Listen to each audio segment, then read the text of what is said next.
দরজা জানালা তো বেশ ভালোই খোলা রেখেছো দেখছি। তা পুরোটাই খুলে ফেলো না, লোকে ভালো করে দেখতে পাবে। কথাটা শুনে আমি কিছুক্ষণ রাফিদের দিকে তাকিয়ে রইলাম। ওনার এই শান্ত গলায় বলা কথাটাও যেন আমার বুকটা চিরে বের হয়ে গেল। ওনার কথাটা বুঝতে একটু সময় লাগলেও ঠিকই বুঝতে পারলাম কথাটা উনি আমাকেই বলছেন। আর দরজা জানলা বলতে যে উনি আমার কাপড়কে বুঝিয়েছেন তা আর বুঝতে বাকি নেই আমার। আসলে দিশের শাড়ির সাথে যে ব্লাউজটা পরেছে তার গলাটা পেছনের দিক দিয়ে অনেকটাই বড়, যার কারণে তার পিঠের সাইডটা বেশ খানিকটাই দেখা যাচ্ছিল। দিশা শাড়ির সাথে আর কোনো ম্যাচিং ব্লাউজ ছিল না, যার কারণে এটাই পরতে হয়েছে তার। অবশ্য চুলটা ছেড়ে দিয়েছিল, কিন্তু গরমের কারণে কিছুক্ষণ আগে খোপা করে।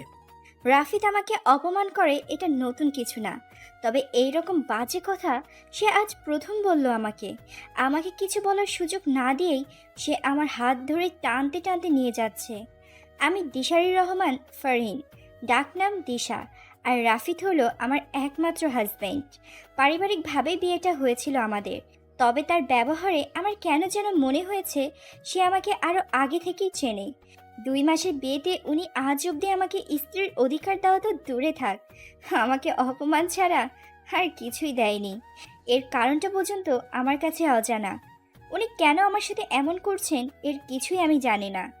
কিছুক্ষণ আগে আজ দিশা তার বেস্ট ফ্রেন্ডের বিয়ের গায়ে হলুদের অনুষ্ঠানে এসেছিল। অবশ্য রাফিদের সাথে নয়, তার ফ্রেন্ডের ভাইয়ের বন্ধু উনি। সেই সুবাদেই সেও ইনভাইটেড। দিশা তার সাথে আসতে চাওয়ায় সে দিশাকে সাফ মানা করে দিয়েছে। রাফিদ দিশাকে কারোর সামনে পরিচয় করিয়ে দিতে পারবে না, তাই দিশাও আর এ নিয়ে কিছু বলেনি। রাফিদ দিশার আগেই এখানে চলে এসেছে। গায়ে হলুদের অনুষ্ঠান চলাকালীন এক কোণে দাঁড়িয়েছিল দিশা। একটা ছেলে বারবার ইচ্ছাকৃতভাবে গায়ের ওপর পড়েছিল দিশার।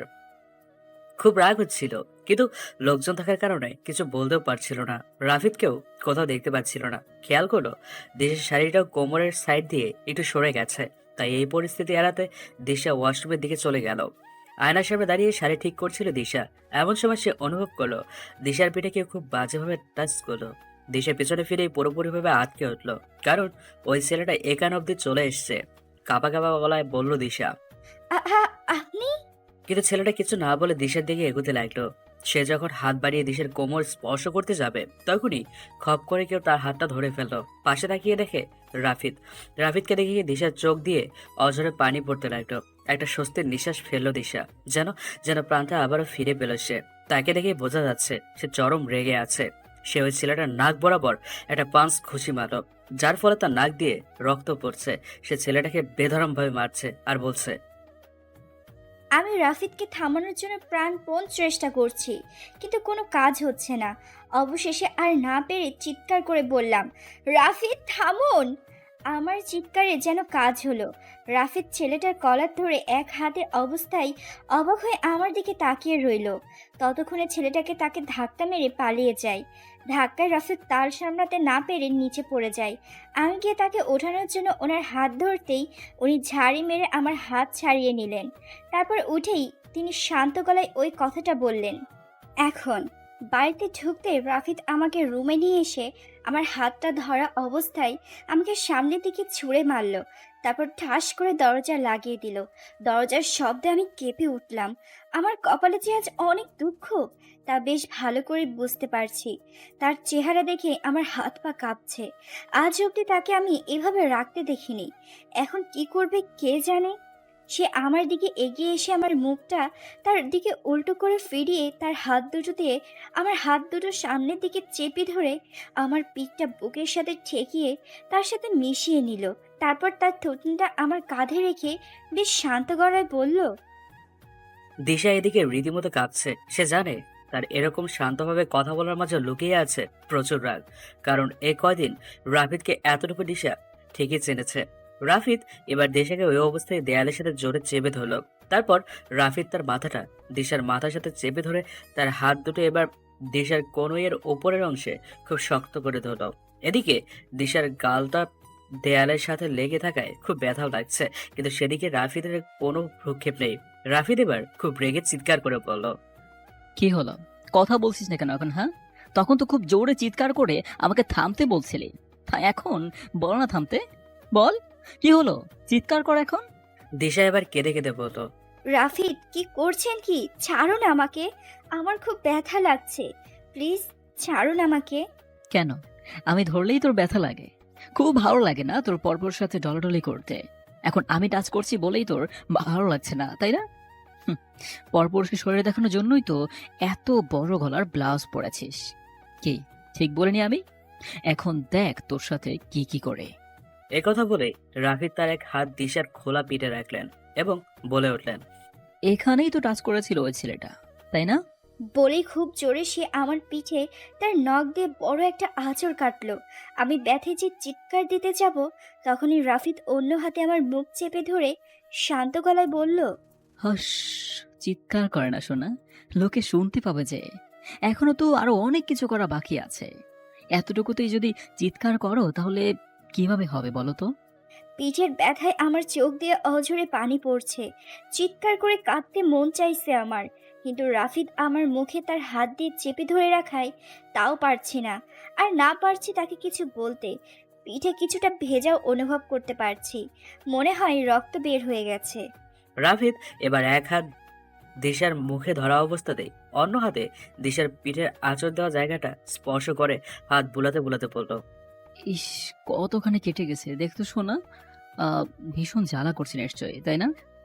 ওহো, এখন তো ওষুধ লাগাতে হবে। দাঁড়াও শোনা, এখনই তোমাকে আমি ওষুধ লাগিয়ে এনেছি। এরপর দেখো একটুও ব্যথা থাকবে না। একথা বলেই সে আমার পিঠের কাটা জায়গাটায় খুব জোরে একটা কামড় বসিয়ে দিল। এবার আমি আর নিজেকে শান্ত রাখতে পারছিলাম না। আমি ব্যথায় চোখ দুটো খিচে বন্ধ করে পিঠটা কুঁচকে ফেলি ও রাফিদকে সরানোর আপ্রাণ চেষ্টা করছি, কিন্তু ও না, এতেও কোনো কাজ হচ্ছে না। সে এবার আমাকে তার দিকে ফিরালো। ফিরিয়ে আমার মুখটা শক্ত করে তার এক হাত দিয়ে দুই গাল চেপে ধরে বলল, কি হলো? খুব ব্যথা লাগছে? আমার যে এর থেকেও বেশি ব্যথা লেগেছে, ওটার কি হবে বল? এটা তো মাত্র টেইলার, পিকচার তো এখনো বাকি। ওটা দেখবি না? এখন এত মোচামুচি করছিস কেন? আগে মনে ছিল না? আমি এবার কোনো রকমে কেঁদে বললাম, প্লিজ রাফি, আমাকে আর কিছু করবেন না। আমার ভুল হয়ে গেছে, আর এমনটা হবে না। আমার সত্যি খুব ব্যথা লাগছে, প্লিজ ছেড়ে। আহ! আমাকে আর কিছু বলতে না দিয়েই সে আরো জোরে আমার গাল দুটো চেপে ধরলো। তারপর ধমক দিয়ে বলল, চুপ, একদম চুপ। আর একটা কথাও না। এখনো তোকে অনেক শাস্তি দেওয়ার বাকি আছে। তাই কথা যত কম বলবি তোর জন্য ততই ভালো হবে। বুঝতে পেরেছিস? দিশা এদিকে রাফিদের কাছে আকুতি মিনতি করেই যাচ্ছে। রাফিদ এক হাত দিয়ে দিশার শাড়ির আঁচলটা এক টানে দিশার কাঁধ থেকে নিচে ফেলে দিল। তারপর দু হাত দিশার উন্মুক্ত কোমরে রেখে খুব জোরে চেপে ধরল, এতটা জোরেই যে তার নখগুলো মনে হচ্ছে দিশার শরীরের ভেতরে ঢুকে যাবে। দিশা রাফিদের মুখের দিকে তাকিয়ে দেখে রাফিদ বাঁকা হেসে এক ভ্রু উঁচিয়ে দিশার দিকে তাকিয়ে আছে। দিশা রাফিদের মতিগতি বুঝতে পেরে আবারও অশ্রুঝরা চোখে রাফিদকে বলতে লাগলো, প্লিজ রাফিদ, না না, প্লিজ রাফিদ, না না রাফিদ, না। মা গো! সে এবার তার দুই হাত দিয়ে আমার কোমর থেকে পেট অব্দি আঁচড় কাটলো। তারপর দুই হাত আলতো করে আমার গালে রেখে বলল, ও, খুব কষ্ট হচ্ছে শোনা। বেশ আর একটু সহ্য করো, তারপর দেখো আর কষ্ট হবে না তোমার। রাফিদকে আমার পুরো পাগল পাগল মনে হচ্ছে। নিজেই কষ্ট দিচ্ছে, আবার নিজেই এসব বলছে। কেন করছে সে এমন? আমি অবাক দৃষ্টিতে তার দিকে তাকিয়ে আছি। এরই মধ্যে পেটের আঁচড় কাটা অংশে কারো গরম নিঃশ্বাসের সাথে ঠোঁটের স্পর্শ অনুভব করলাম। হ্যাঁ, সে একটার পর একটা কিস করে যাচ্ছে আমার পেটে। এক পর্যায়ে সে আবার আগেকার মতো আমার কাটা জায়গায় ৩-৪টে কামড় বসিয়ে দিল। আমার যেন মনে হচ্ছে কেউ আমার কলিজাটা টেনে বের করে ফেলছে। হ্যাঁ, এতটাই কষ্ট হচ্ছে আমার। কাঁদতে কাঁদতে গলাটা ভীষণ ব্যথা করছে আমার। তাই আর শব্দ করে কাঁদতে পারছি না আমি। মুহূর্তের মধ্যেই আমার চোখের চারপাশটা যেন অন্ধকার হয়ে আসছে। আস্তে আস্তে চোখ দুটো বন্ধ হয়ে যেতে লাগলো আমার। আর সহ্য করতে পারছিলাম না আমি এই অত্যাচার। তবে ফ্লোরে পড়ে থাকা অবস্থায় বুঝতে পারছিলাম রাফিদ আমার গাল চাপড়াতে চাপড়াতে আমাকে ডেকে চলেছে। কিন্তু সেই ডাক শোনার ভাগ্য বোধহয় আমার আর হয়নি। চোখ মেলে নিজেকে বিছানায় আবিষ্কার করলাম। আশেপাশে তাকিয়ে আর রাফিদকে দেখতে পেলাম না। আমি আস্তে আস্তে উঠে খাটের সাথে হেলান দিয়ে বসলাম। দেয়াল ঘড়িটার দিকে তাকিয়ে দেখি 10টা বেজে গেছে। অনুষ্ঠান থেকে রাফিদ যখন আমাকে এখানে নিয়ে আসে প্রায় 4টার দিকে। পেটে ও পিঠের সাইডটা এখনো অনেক ব্যথা করছে আর ভীষণ জ্বালাও করছে। তবে কেন জানি মনে হলো ব্যথাটা আর আগের মতো নেই। খেয়াল করে দেখলাম আমার পেটের কাটা অংশে সাদা ক্রিম জাতীয় কিছু একটা লাগানো। বুঝতে পারলাম ওটা মলম। কিন্তু প্রশ্ন হচ্ছে, মলমটা লাগালো কে? বাড়িতে আমি আর রাফিদ ছাড়া আর কেউই নেই এই মুহূর্তে। তাহলে কি রাফিদ? বোধহয় ওই লাগিয়েছে। নিজেই ব্যথা দিয়ে ওষুধ লাগানোর মানেটা কি?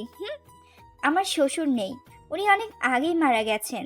রাফিদের আপন বলতে শুধু ওর মা আর একটা ছোট বোনই আছে, মানে আমার শাশুড়ি আর আমার ননদ। কিন্তু তারা আমাদের সাথে এখানে থাকে না। কেন থাকে না তাও জানি না। তবে কেন জানি মনে হচ্ছে আমি এই বাড়িতে আসার পরই তাদেরকে অন্য জায়গায় শিফট করা হয়েছে। কিন্তু কেন? আমার ননদকে আমি আজ অব্দি দেখিনি। শাশুড়ি মাঝে মাঝে এসে দেখা করে যায় আর খোঁজ খবরও নিয়ে যায়। আমি বুঝতে পারছি না এসবের পিছনের রহস্য কি। এইরকম হাজারো প্রশ্ন আমার মাথায় ঘুরপাক খাচ্ছে। আমার এসব চিন্তা ভাবনার মাঝখানেই কেউ একজন বলে উঠল, যাও, ফ্রেশ হয়ে এসো। পাশে তাকিয়ে দেখি রাফিদ দরজার সাথে হেলান দিয়ে 2 পকেটে হাত দিয়ে বাঁকা হেসে আমার দিকে তাকিয়ে আছে। আমি তো অবাকের চরম সীমানায় পৌঁছে গেছি। কিছুক্ষণ আগে আমার সাথে এত কিছু করার পরও তার চোখে মুখে আফসোসের কোনো ছাপই নেই, বরং তার ভাব দেখে মনে হচ্ছে যে সে কিছুই করেনি, একেবারে ইনোসেন্ট একটা বেবি। এর মধ্যে সে আবারও বলল, কি হলো? কি বললাম? মনে হয় শুনতে পাওনি। তা ডোজ দিব নাকি আবার? আমি এবার চোখ বড় বড় করে ওর দিকে তাকালাম। কতটা খারাপ এই লোকটা ভাবা যায়! এভাবে টর্চার করার পর কোনো অনুভূতি তো দেখাচ্ছেই না, উল্টো আরো হুমকি দিচ্ছে। নিজের দিকে তাকিয়ে দেখি আমি এখনো শাড়ি পরা অবস্থায় রয়েছি। ওর মার খাওয়ার আর কোনো ইচ্ছে নেই আমার। এমনিতেই অনেক দুর্বল লাগছে। তার উপর সেই সকালে যা খেয়েছি, এখন পর্যন্ত আর কিছুই খাওয়া হয়নি আমার। কোনো রকমে বিছানা ছেড়ে উঠে ওয়াশরুমের দিকে পা বাড়ালাম, কিন্তু ওয়াশরুমে অবধি যাওয়ার পৌঁছাতে পারলাম না। শরীর অতিরিক্ত দুর্বল থাকার কারণে ওয়াশরুমে ঢোকার আগেই কার্পেটের সাথে পা আটকে নিচে পড়ে গেলাম। কিছুটা ব্যথাও পাই। পাশে তাকিয়ে দেখি আমি পড়ে যাওয়া এই রাফিদের মধ্যে কোনো হেলদোল নেই। সে আগের মতোই দাঁড়িয়ে আমার দিকে তাকিয়ে আছে। মানুষ এতটা পাষাণ কি করে হয়? রাস্তার কুকুরের প্রতি তো মানুষের একটু দয়া দেখায়, সেই জায়গায় তো আমি ওর সহধর্মিণী। তবুও সে আমার একটু হেল্প করতে এগিয়ে আসলো না। নিজে কষ্ট করে উঠে কাপড় নিয়ে ওয়াশরুমে চলে গেলাম। ওয়াশরুম থেকে বের হয়ে দেখি রাফিদ সোফায় বসে ল্যাপটপে কাজ করছে। আমি বের হতেই সে ল্যাপটপের দিকে তাকিয়ে বলল, খাবার রাখা আছে, খেয়ে নাও। আমি তার কথার কোনো জবাব না দিয়ে বিছানায় গিয়ে শুয়ে পড়লাম। সে আবারও বলল, আমি এক কথা বারবার বলতে পছন্দ করি না, তা তুমি খুব ভালো করে জানো। তাই চুপচাপ খেয়ে নাও। এবার আমি বললাম, খাবো না, আমি ক্ষুধা নেই আমার।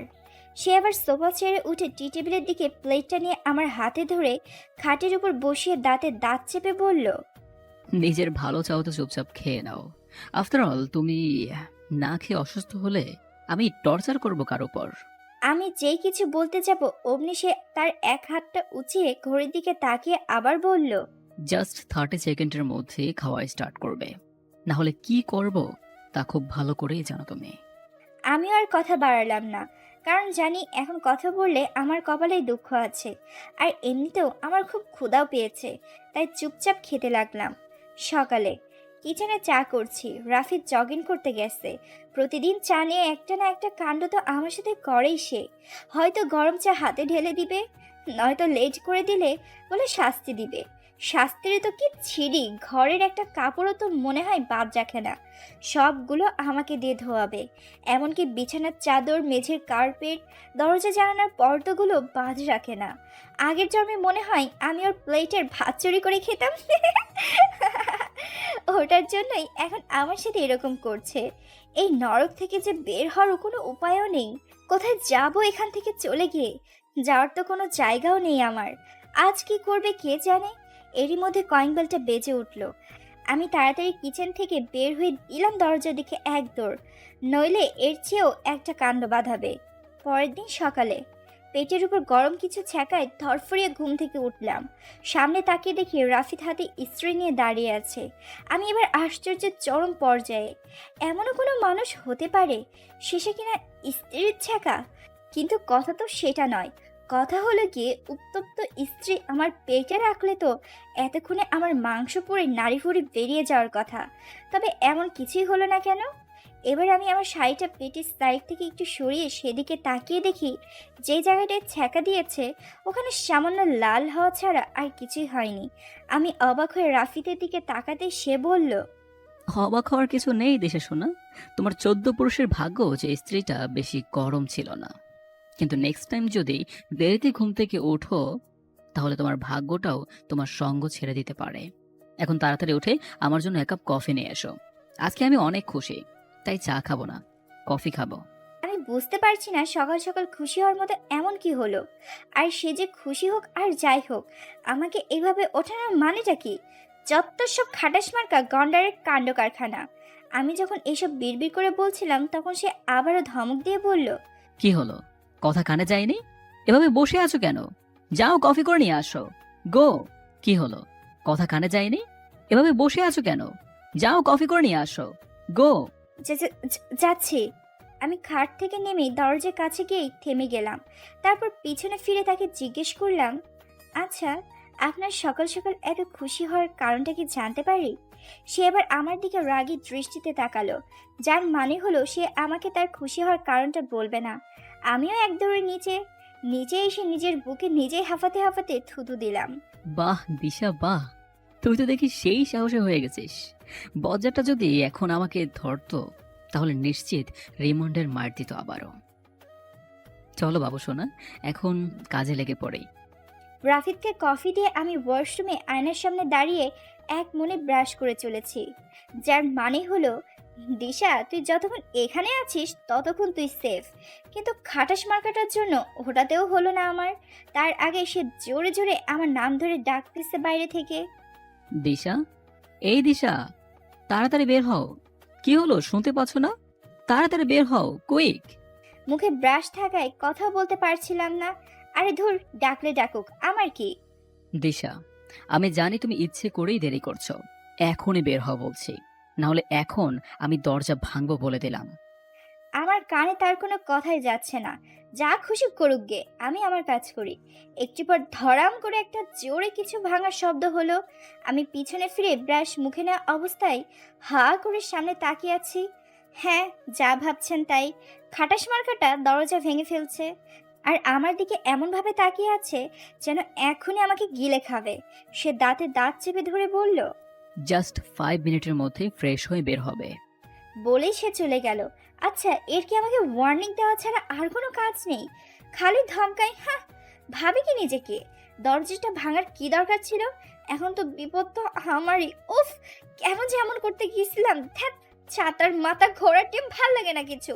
সব সময় এই বেশি বোঝা না একটা গড়বড় করি আমি ওয়াশরুম থেকে বের হতেই সে কাভার থেকে কি একটার প্যাকেট বের করে বিছানায় ছুঁড়ে মেরে বলল। সন্ধ্যায় এটা পরে রেডি থাকবে। আমি জিজ্ঞেস করলাম, কেন, কি আছে এতে? আর রেডি থাকবো কেন? যা বলেছি তা করবে। তোমার প্রশ্নের উত্তর দেওয়ার সময় আমার নেই। আর কি আছে এতে নিজেই দেখে নাও। বলে সে হনহন করে রুম থেকে বেরিয়ে চলে গেল। আরে যে যাই বলুক, কুকুরের লেজ যেমন সারা বছর ঘি দিয়ে মাখলেও সোজা হয় না, তেমনি এসব খাটাস মানুষও কোনোদিন ভালো হয় না। যত সব ফাউল লোক কোথাকার। বলে কি না তোমার প্রশ্নের উত্তর দেওয়ার সময় নেই। আরে যা তো, আমার লাগবে না উত্তর, আমিও রেডি হব না। দেখি কি করতে পারিস তুই, বজ্জাত পোলা। সন্ধ্যায় রেডি হচ্ছে দিশা। তখন সেই লেভেলে বড় বড় ডায়লগ মারলেও রাফিদের টর্চারের কথা মনে পড়তে দিশার আত্মার পানি সব ফুটো হয়ে বেরিয়ে গেছে। মানে হচ্ছে হাওয়া ফুস। প্যাকেটের মধ্যে একটা হালকা পিঙ্ক কালারের শাড়ি, পেটিকোট আর 3/4 হাতা ও গলা অবধি কলার দেয়া একটা ব্লাউজ ছিল। পেটিকোট আর ব্লাউজ আগেই পরে নিয়েছিল দিশা। ওগুলো পরেই এতক্ষণ আয়নার সামনে দাঁড়িয়ে রেডি হচ্ছিল। যেহেতু বাড়িতে দিশা একা, তাই কোনো সমস্যাও নেই। শাড়িটা রাফিদ আসার আগে পরে নেবে। হঠাৎই মনে হলো দিশার যে তার পেছনে কেউ একজন দাঁড়িয়ে তাকে দেখছে। সাথে সাথে পেছনে করে দিশা 480 ডিগ্রির একটা ঝটকা খেলো। হ্যাঁ, রাফিদ দরজার সামনে দাঁড়িয়ে আছে। রাফিদকে দেখে মনে হচ্ছে সেও খুব বড়সড় একটা শক খেয়েছে। রাফিদ দিশার দিকে কিভাবে যেন তাকিয়ে আছে। দিশা একবার নিজের দিকে আরেকবার রাফিদের দিকে তাকিয়ে যেই চিৎকার দিয়ে যাবে, অমনি রাফিদ এসে তার এক হাত দিশার কোমরে ও অন্য হাত দিয়ে দিশার মুখ চেপে ধরে বলল, আরে আজব তো, চেঁচানোর কি আছে এখানে? আমি কি পরপুরুষ নাকি? আমি চাইলে তোমার সবকিছু দেখতে পারি। আফটার অল এটা অধিকার আমার। So be quiet. এদিকে রাফিদের হাত দিশার কোমরে এমনভাবে স্পর্শ করায় দিশার পুরো শরীরে যেন জমে গেছে। রাফিদকে সরানোর শক্তিটুকু নেই দিশার মাঝে। মুখে হাত দিয়ে চেপে ধরায় কথাও বলতে পারছে না দিশা, শুধু অসহায় দৃষ্টিতে রাফিদের দিকে তাকিয়ে আছে। এই অবস্থায় একটা ছেলের সামনে থাকা অবশ্যই একটু অস্বস্তিকর ব্যাপার। রাফিদ দিশাকে ছেড়ে দিয়ে দূরে গিয়ে বলল, আমি বাইরে অন্য রুমে গিয়ে রেডি হচ্ছি। বলেই রাফিদ রুম থেকে চলে গেল। তার ছেড়ে দেওয়াতে যেন দিশা হাঁপ ছেড়ে বাঁচলো। অনেকক্ষণ যাবৎ শাড়ির কুচিটা ঠিক করার চেষ্টা করছি, কিন্তু শাড়িটা জর্জেট কাপড়ের হওয়ায় অতিরিক্ত সিল্কি, তাই পারছি না। আমি সুতি কাপড়ের শাড়ি পরলেও জর্জেট শাড়ি কোনো সময় পরি নাই, তাই এই অবস্থা। শাড়ির আঁচল আমার কাঁধে আর কুচির কাপড় নিচে গড়াগড়ি খাচ্ছে। প্রচুর বিরক্তিকর একটা পরিস্থিতি। এই লোকটা কি আর কোনো শাড়ি পায় না আনার জন্য? ধুর ছাই, এখন এইটা আমি কি করে পরবো? দেরি হলে আরেক প্যাতানি ঝাড়ি খেতে হবে আমায়। দাঁড়িয়ে দাঁড়িয়ে এইসব ভাবছিলাম, তখনই কোথা থেকে রাফিদ এসে নিচ থেকে কুচির কাপড়গুলো নিজের হাতে তুলে নিল, আর আমি এদিকে চোখ বড় বড় করে তার দিকে তাকিয়ে আছি। এমন হুটহাট এসে পড়ে যে বোঝাও যায় না। সে কি এবার আমাকে শাড়ি পরিয়ে দিবে নাকি? ভেবে আমার হার্টবিটটা যেন দ্রুত লাফাতে লাগলো। আচ্ছা, ওকে শাড়ি পরাতে পারে, কিন্তু ও তো ছেলে মানুষ। তাহলে রাফিদের দিকে ভালো করে খেয়াল করে দেখি, ও একটা black colour shirt, dark blue কালারের কোট আর ব্ল্যাক কালার জিন্স পরছে। হাতে ব্র্যান্ডেড ঘড়ি আর চুলগুলো খুব সুন্দর করে স্টাইল করা। ফর্সা শরীরে সবগুলো জিনিসই যেন ফুটে উঠেছে। ইস, কি মারাত্মক হ্যান্ডসাম লাগছে তাকে। ভেবেই আমার মনে 100টা লাড্ডু ফুটছে যে এত সুন্দর ছেলেটা আমার হাজব্যান্ড। তবে সুন্দর হলে কি হবে, কাঁধে তো মনে হয় 100টা শয়তান নিয়ে ঘুরঘুর করে। বদের বিরান। রাফিদ দিশার কাঁধে আঁচলটুকু ঝুলিয়ে রেখেছিল একটানে ওটা ফ্লোরে ফেলে দিল। তারপর দিশার সামনে দু হাঁটু গেড়ে বসলো। দিশার এবার প্রচুর লজ্জা লাগছে। এই লোকটার কি দিশাকে এই অবস্থায় দেখতে এতটাই ভালো লাগে, এতই ভালো লাগে? যত সব অসভ্য খাটাস মার্কা, মনে মনে বলতে থাকলো দিশা। এবার দিশা দুই হাতে নিজেকে ঢেকে রাখার ব্যর্থ চেষ্টা চালিয়ে যাচ্ছে। এরই মধ্যে রাফিদ নিচের দিকে তাকিয়ে হাতের ভাঁজে শাড়ির কুচি ধরতে ধরতে বলল, এত লজ্জা পাওয়ার কিছু নেই এখানে। তোমার সবকিছু আমি আগেই দেখে নিয়েছি। আর এভাবে তোমার শরীরের চিটে ফোটাও ঢাকবে না। আমি আগেও বলেছি, এখনো বলছি, আমি তোমার স্বামী, কোনো পরপুরুষ না, বুঝতে পেরেছো? সো এসব ন্যাকামি বন্ধ করে চুপচাপ সোজা হয়ে দাঁড়িয়ে থাকো, নয়তো আমার কুচি ঠিক করতে সমস্যা হচ্ছে। আরে বলে কি এলো, আমার সবকিছু দেখে নিয়েছে মানে? আর আমি কি নির্লজ্জ নাকি যে আমার লজ্জা লাগবে না? তাও একটা ছেলের সামনে। আরে আজব লোক তো। তার উপর কোথায় নিয়ে যাবে সেটা বলছে না। এখন ইচ্ছা করছে। না থাক, অত বেশি ইচ্ছা করিস না দিশা, পরে খাটাসটা আবার তোকে নাকানি চুবানি দিবে। তারপর বিড়বিড় করে উপর দিকে তাকিয়ে গান ধরলাম। এমনিও ফাটা গলা, গান আর কি। ও এত ইচ্ছা ইচ্ছা করিস না তুই, ইচ্ছা কইরা ফান্দে পড়িস না। ও তুই ইচ্ছা করে না ফান্দে পড়িস। আমার গানের মাঝখানেই সে ধমক দিয়ে বলল, স্টপ দিস ননসেন্স সং দিশা। মুখ দিয়ে যদি তোমার আর একটা সাউন্ড বেরিয়েছে তো তোমাকে এই অবস্থাতেই বাইরে নিয়ে যাব, বলে দিলাম। তার হঠাৎ এমন ধমকে আমি কেঁপে উঠলাম। এর নামই কপালের নাম গোপাল। এখন কি নিজের ইচ্ছেতে একটু গানও গাইতে পারবো না? কথাগুলো মনে মনে বলতে বলতেই দিশা রাফিদের দিকে তাকিয়ে দেখে রাফিদ শাড়ির কুচিগুলো হাতে নিয়ে এক দৃষ্টিতে দিশার উন্মুক্ত পেটের দিকে তাকিয়ে আছে। যেন মনে হচ্ছে আমার পেট না, ওটা কোনো ইয়াম্মি খাবার। হায় হায়, কি সর্বনাশী কাণ্ড! এই পোলা কি আমার ইজ্জতের হালুয়া বানিয়ে খাবে? কি করছেটা কি এ? এমনিতেই ও কাছে আসাতে আমার হার্টটা মনে হচ্ছে ভিতর থেকে বেরিয়ে আসবে।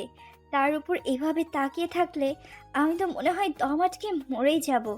তার কুচি করাও শেষ। আমি কাঁপা কাঁপা গলায় তাকে বললাম, রাফিদ, কুচিগুলো আমার হাতে দিন, এখন আমি করতে পারবো। কিন্তু হাই, কে শোনে কার কথা। রাফিদ যেভাবে ছিল ওভাবেই রয়েছে। তাই আমি রাফিদের হাত থেকে খপ করে কুচিগুলো নিয়ে পেটিকোটের মধ্যে গুজে নিলাম। রাফিদ একবার আমাকে যেন পুরো স্ট্যাচু বলে মনে হচ্ছে। ওর যেন কোনো হেলদোলই নেই। রাফিদের দিকে এত গুরুত্ব না দিয়ে শাড়ির আঁচলটা যে ফ্লোর থেকে তুলতে যাব, অমনি রাফিদ তার দুই হাত দিয়ে আমার কোমর চেপে ধরে কাছে টেনে নাভিতে তার নাক ডুবিয়ে দিল। আমার মনে হলো মুহূর্তে যেন কোনো কারেন্টের শক খেলাম। আমি নিজের চোখ খিচে বন্ধ করে এক হাতে রাফিদের চুলকে শক্ত করে ধরে দাঁড়িয়ে আছি। আমার শ্বাস প্রশ্বাস এত দ্রুত গতিতে চলছে যেন মনে হচ্ছে ট্রেনকেও হার মানাবে। রাফিদ আমার নাভিতে তার নাক ঘষতে ঘষতে বলল, আর কত পাগল করবে তুমি আমাকে? কেন তোমার কাছ থেকে এত চেষ্টা করার পরেও দূরে থাকতে পারছি না? প্লিজ বলো না। আচ্ছা, তোমার শরীরে কি আমাকে আকর্ষণ করার জন্য কোনো চুম্বক লাগানো আছে নাকি? বলো না, কি আছে তোমার মাঝে? কেন এমন হয় তোমার কাছে থাকলে? দিশা রাফিদের কথা আগা মাথা গোড়া কিছুই বুঝতে পারছে না। তবে দিশা এতটুকু জানে, রাফিদের ছোঁয়ায় দিশা নিজেকে এক অন্য জগতে হারিয়ে ফেলছে। রাফিদ দিশাকে আরো জাপটে ধরে দিশার পেটে ধীরে ধীরে চুমুতে ভরিয়ে দিতে লাগলো। দিশা তার ছোঁয়া খুব গভীরভাবে অনুভব করছে। এভাবে কতক্ষণ ছিল ঠিক জানে না। রাফিদ আচমকে এক ঝটকায় দিশাকে ছেড়ে বেডের কাছে গিয়ে ধপ করে বেডে বসে পড়ল। তারপর মাথা নিচু করে দুই হাতে নিজের চুল মুষ্টিবদ্ধ করে ধরে জোরে জোরে শ্বাস ফেলতে লাগলো। দিশা হতবাক হয়ে তার দিকে তাকিয়ে আছে। বুঝলো না হঠাৎ এমন করার কি হতো। রাফিদ যেভাবে বসেছিল ওভাবে থেকেই দিশাকে শান্ত গলায় বলল, নিজের শাড়ির আঁচল ঠিক করো, নিজেকে ঢাকো, কুইক। তার কথায় আমার ধ্যান ভাঙলো। আমি তাড়াতাড়ি করে নিজেকে ঢেকে নিলাম। রাফিদকে আমার কাছে যেন কেমন খুব এলোমেলো লাগছে। ওকে কিছুতেই আমি বুঝে উঠতে পারছি না। আর না সহ্য করা যায় না এইসব। হয়তো একবার কাছে টেনে নেবে, নয়তো একেবারে দূরে রাখুক। কিন্তু আমার ফিলিংস আর ইমোশন নিয়ে এভাবে খেলার কোনো অধিকার তার নেই। এইসব ভেবে আমার চোখ দিয়ে পানি পড়তে লাগলো। আমি তার কাছে গিয়ে জিজ্ঞেস করলাম অশ্রুসিক্ত নয়নে, শান্ত কণ্ঠে বললাম, আচ্ছা রাফিদ, আপনি ঠিক কি চাইছেন আমার কাছ থেকে তা কি জানতে পারি? এই যে আমাকে মারছেন, টর্চার করছেন, আবার কাছে টেনে নিচ্ছেন, তো আবার একইভাবে দূরে ঠেলে দিচ্ছেন। আমার কি ইমোশন নেই? আমার কোনো ফিলিংস নেই? নাকি আমি মানুষ না? যে আমার ফিলিংস ইমোশন থাকতে নেই? আপনি কি মনে করেন রোবট? আমার কি কষ্ট হয় না? কেন এমন করছেন আমার সাথে? কি এমন ক্ষতিতে আমি আপনার? যার সাথে এইভাবে দিচ্ছেন আমাকে? বলুন না কেন করছেন এমন? কথাগুলো বলতে বলতে আমার কান্নার পরিমাণ দ্বিগুণ হারে বেড়ে গেল। কিন্তু না, ওর উপর এসবের কোনো ইফেক্টই পড়েনি। প্রতিবারের মতো এবারও আমাকে এড়িয়ে গেল। কোনো প্রশ্নের সম্পূর্ণ উত্তর না দিয়েই এড়িয়ে গেল। পেলাম না আমি আমার প্রশ্নের জবাব। সে বাসা থেকে হন হন করে হেঁটে দরজার কাছে গিয়ে থেমে পড়ল। তারপর আমার দিকে না ফিরেই বলল, 5 মিনিটের মধ্যে আমি তোমাকে নিচে দেখতে চাই। এর থেকে 1 সেকেন্ডও যদি দেরি হয় তাহলে আশা করি বলতে হবে না। সে আবারও তার টাইম হিসাব করে চলে গেল। আর কত লুকাবে রাফিদ? হয়তো বেশি দিন আর পারবে না। খুব জলদি আমি এই রহস্যের খুঁজে বের করব। আমাকে যে করতেই হবে। এভাবে ধুকে ধুকে মরার থেকে আমার পক্ষে সম্ভব নয়। হার মানার মতো মেয়ে আমি নয়। কথাগুলো বলে এক হাতে নিজের চোখের পানি মুছে নিজেকে স্বাভাবিক করে নিচে চলে গেলাম। একটা পার্টিতে এক কোণে বসে আছি আমি। দেখে তো মনে হচ্ছে এখানে কাপল ছাড়া আর কেউ অ্যালাউ না। কিন্তু প্রশ্ন হলো গিয়ে, রাফিদ এখানে কেন এলো? আর আমাকে বা কেন এখানে নিয়ে আসলো? নিয়ে এসেছে তো এসেছে, তার উপর আমাকে একা রেখে সে হাওয়া। তবে যাওয়ার আগে বলে গেছে আমি যেন এখানেই বসে থাকি, কোথাও যেন না যাই। আচ্ছা, আমাকে যখন তার সাথে রাখবেই না, তাহলে এখানে নিয়ে এলি কেন? অসহ্য লোক একটা। না, আর কতক্ষণ এভাবে বসে থাকবো? বসে বসে মানুষের সব রং তামাশা দেখতে আর ভালো লাগছে না। প্রায় 1 ঘন্টা নাগাদ আমি এভাবে বসে আছি। এখানকার কাউকে চিনিও না আমি। তাই রাফিদকে না পেয়ে আমি তাকে খোঁজার উদ্দেশ্যে উঠে সামনের দিকে হাঁটা ধরলাম। অনেকক্ষণ ধরে রাফিদকে খুঁজছি আমি, বাট পাচ্ছি না। ইভেন সে পার্টিতেও নেই। কোথায় গেল লোকটা? যেখানে পার্টিটা হচ্ছে সেটা একটা 2তলা প্ল্যাটফর্ম, আর পার্টিটা হচ্ছে 1 তলায়। আমি বাধ্য হয়ে একজন ওয়েটারকে ডেকে জিজ্ঞেস করলাম, এই যে ভাইয়া শুনছেন, একটু এদিকে আসবেন প্লিজ। সে এদিকে এসে বলল, জি ম্যাম, বলুন। আমি এবার আমার ফোন থেকে রাফিদের একটা পিকচার বের করে তাকে দেখিয়ে বললাম, জি ভাইয়া, এই লোকটাকে কি কোথাও দেখেছেন? সে ছবির দিকে তাকিয়ে বলে উঠল, ও তো রাফিউদ ভাইয়া। হ্যাঁ, ওনাকে আমি কিছুক্ষণ আগে ছাদের দিকে যেতে দেখলাম। ওকে ভাইয়া, ধন্যবাদ। ওয়েটার চলে গেল। কি আজব ব্যাপার, পার্টি এখানে হচ্ছে তো সে ছাদের উপরে কি করছে? এই রে, আমার কপাল পড়লো না তো আবার। যে লুচ্চা পোলা, বিশ্বাস নাই। ভেবেই তাড়াতাড়ি করে ছাদের দিকে হাঁটা দিলাম। সিঁড়ি বেয়ে ছাদের উপরে গিয়ে আমি তো পুরো থমকে গেলাম। আমার হাত পা নাড়ানোর শক্তি পাচ্ছি না আমি। চোখ বেয়ে অঝরে পানি পড়ছে। পুরো শরীর ভয়ে থরথর করে কাঁপছে। আমি চিৎকার করে বলে উঠলাম, রাফি! রাফিদ হুট করে দিশার পিঠের দিক দিয়ে ব্লাউজের ভিতর হাত ঢুকিয়ে দিশার খোলা চুলগুলো আঁকড়ে ধরে। তারপর দিশার ঠোঁটে তার উষ্ণ ঠোঁট জোড়া মিলিয়ে দিল। আজ দিশা ও রাফিদকে বাধা দেওয়ার কোনো চেষ্টা করলো না, বরং তার সাথে তাল মিলিয়ে ভালোবাসার খেলায় মেতে উঠল দুজনেই যেন এক অন্য জগতে বিরাজ করছে। ঝর্ণার পানীয় যেন আজ তাদের তৃষ্ণা মেটাতে ব্যর্থ। এক পর্যায়ে রাফিদ দিশার ঠোঁট ছেড়ে দিয়ে দেয়ালের সাথে দিশার পিঠ ঠেকিয়ে একদম তার শরীরের সাথে মিশে তার এক হাত দিশার উন্মুক্ত কোমরেও অন্য হাত তার দিশার ঘাড়ের এক সাইডে রেখে ঘাড়ে মুখ ডুবালো। দিশা এক হাতে তার মাথার পেছনের চুল মুষ্টিবদ্ধ করে ধরে আছে। রাফিদ আজও সেই একই কাজ করবে না তো? না, আজ দিশা তাকে তার ফিলিংস ইমোশন নিয়ে তাকে খেলতে দিবে না। তাই দিশা তার চুল ছেড়ে রাফিদের বুকে হালকা ধাক্কা দিয়ে বলল, রাফিদ, ছাড়ুন আমাকে। না, তার কোনো পাত্তা নেই। রাফিদ, কি করছেন কি? ছাড়ুন বলছি। এবারও ফলাফল শূন্য। তাই আমি বাধ্য হয়ে বেশ জোরে তার বুকে 2 হাত দিয়ে তাকে ধাক্কা মারলাম। হ্যাঁ, কাজ হয়েছে। সে দূরে গিয়ে আমার দিকে অবাক দৃষ্টিতে চেয়ে রয়েছে। হয়তো এমনটা এই মুহূর্তে আশা করেনি। আমি কথা ঘোরানোর জন্য নিচের দিকে তাকিয়ে বললাম, এভাবে ভেজা অবস্থায় বেশিক্ষণ থাকলে ঠান্ডা লেগে যাবে। আমি রুমে চেঞ্জ করছি, আপনি এখানে করে নিন। কথাটা বলে আর এক মুহূর্ত ওখানে দাঁড়ালাম না, আর না তার দিকে তাকিয়েছি। তাকালে হয়তো তার অবাক হওয়া চেহারাটা দেখতে পারতাম। রান্নাঘরে দাঁড়িয়ে ব্রেকফাস্ট বানাচ্ছি। চিংড়ি মাছের খিচুড়ি, আচার আর গরুর মাংস ভুনা। রাফিজ সকালে বেশিরভাগই জুস আর ব্রেড খেয়ে অফিসে চলে যায়। তার নাকি সময় থাকে না। কি আর করার, ইজি কাজে বিজি মানুষ। আমি তো তার সাথে কথা বলতেই ভয় পাই। খাবার কথা বলবো আবার কখন? তবে আজ আমার স্বাধীনতা দিবস, তাই নো ডার নো ভয়, অনলি অ্যাকশন হবে। খেতে তো তাকে হবেই, because this is my challenge, তাও নিজের কাছে। ড্রয়িং টেবিলে খাবার সার্ভ করে 2 হাতের কোণে ভর দিয়ে গালে 2 হাত দিয়ে চেয়ারে বসে আছি আর বারবার সিঁড়ির দিকে তাকাচ্ছি। বুঝলাম না এতক্ষণ কি করছে রুমে। ও অবশ্য রবিবার। আমি খেয়াল করছি রবিবার দিনটা ও একটু লেট করেই অফিসে যায় সব সময়। হঠাৎ সিঁড়ির দিকে চোখ যেতে দেখি রাফিদ হাতে ঘড়ি পড়তে পড়তে নিচে নামছে। क्या लुक है यार, व्हाट एटीट्यूड मैन। हाय, मैं तो मर যাওয়া। ওমা, একই তো দেখে আমাকে পাত্তাই দিল না। সে কি আমাকে একবার আর চোখে দেখে তাকে ধেই ধেই করে না খেয়ে চলে যাচ্ছে। সে মেইন ডোরের সামনে যেতেই আমি তাড়াহুড়ো করে চেয়ার থেকে উঠে তার সামনে গিয়ে তাকে 2 হাতে বাধা দিয়ে দাঁড়ালাম ও বললাম, আরে আরে মিয়া খারান, কই যাবা লাগছেন এত খাজা বাজা কইরা? আগে খাইবার তারপরে যান। সে আমার দিকে কিছুক্ষণ ভুরু কুচকে তাকিয়ে থেকে বলল, হোয়াট ননসেন্স দিশা, এসব কোন ধরনের ভাষা? আর পছাড়ো, আমি খাবো না, দেরি হয়ে যাচ্ছে, সরো দেখি। সে আমাকে ধাক্কা দিয়ে সামনে থেকে সরিয়ে দিল, কিন্তু আমিও নাছর বান্দা। সে যে যেতে নিবে আবারও গিয়ে একইভাবে তার পথ আটকে দাঁড়ালাম। কুছু থুরু, মানে কোনো দেরি হবে না, আমি জানি। তাছাড়া আপনি যত তাড়াতাড়ি খাবেন তত তাড়াতাড়ি যেতে পারবেন। আর যদি না খাই তো? তো তো তো আমি আমি কিছুক্ষণ চোখ বন্ধ করে ভেবে এক নাগারে বলতে বলতে লাগলাম, please please please please please please please. একই চোখ খুলে দেখি রাফিদ আমার সামনে নেই, তো গেল কোথায়? টেবিলের দিকে চোখ করতে দেখি কি সুন্দর করে আরামসে বসে খাচ্ছে। উফ, যাক বাবা, বাঁচা গেল।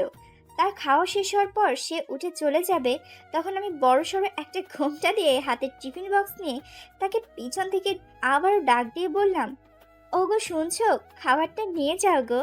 সে পিছন ফিরে এইবার আমার দিকে অল্প সময় রাগী চোখে তাকিয়ে রইল। তারপর আমার দিকে এগিয়ে এসে ঠাস করে টিফিন বক্সটা নিয়ে হন হন করে চলে গেল।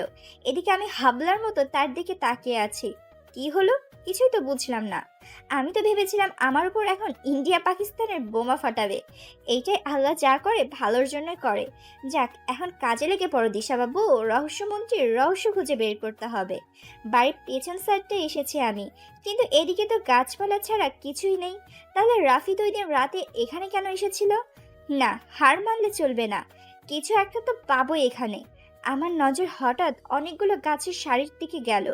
গাছগুলো ডালপালায় ভরপুর। দেখে কেন জানি মনে হচ্ছে ওই গাছগুলোর পেছনে কিছু একটা আছে। আমি আর দেরি না করে ওইদিকে পা বাড়ালাম। ঠিক যা ভেবেছিলাম তাই। এখানে অল্প কিছু জায়গা জুড়ে একটা ঘর রয়েছে। দেখে মনে হয় অনেক পুরনো ঘরটা। সামনে গিয়ে দেখি দরজায় তালা। এখন কি করি? ঘর যেহেতু আছে, জ্বালানাও নিশ্চয় আছে। একটু খোঁজার পর তাও পেয়ে গেলাম। ঘরের ভিতর ঢুকে আমি অবাক, কারণ একটা চেয়ারে দড়ি ঝোলানো ও বিভিন্ন জায়গায় জায়গায় রক্তের দাগ। আমার বুঝতে বাকি রইল না এখানে কারোর মার্ডার হয়েছে। তবে যাই হয়েছে সে অবশ্যই অপরাধী হবে।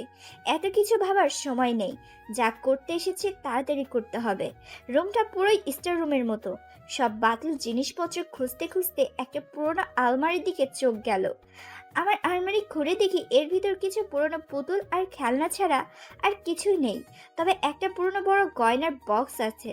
প্রচণ্ড কৌতূহল আর তাড়াতাড়ি করে বক্সটা খুলে ফেললাম।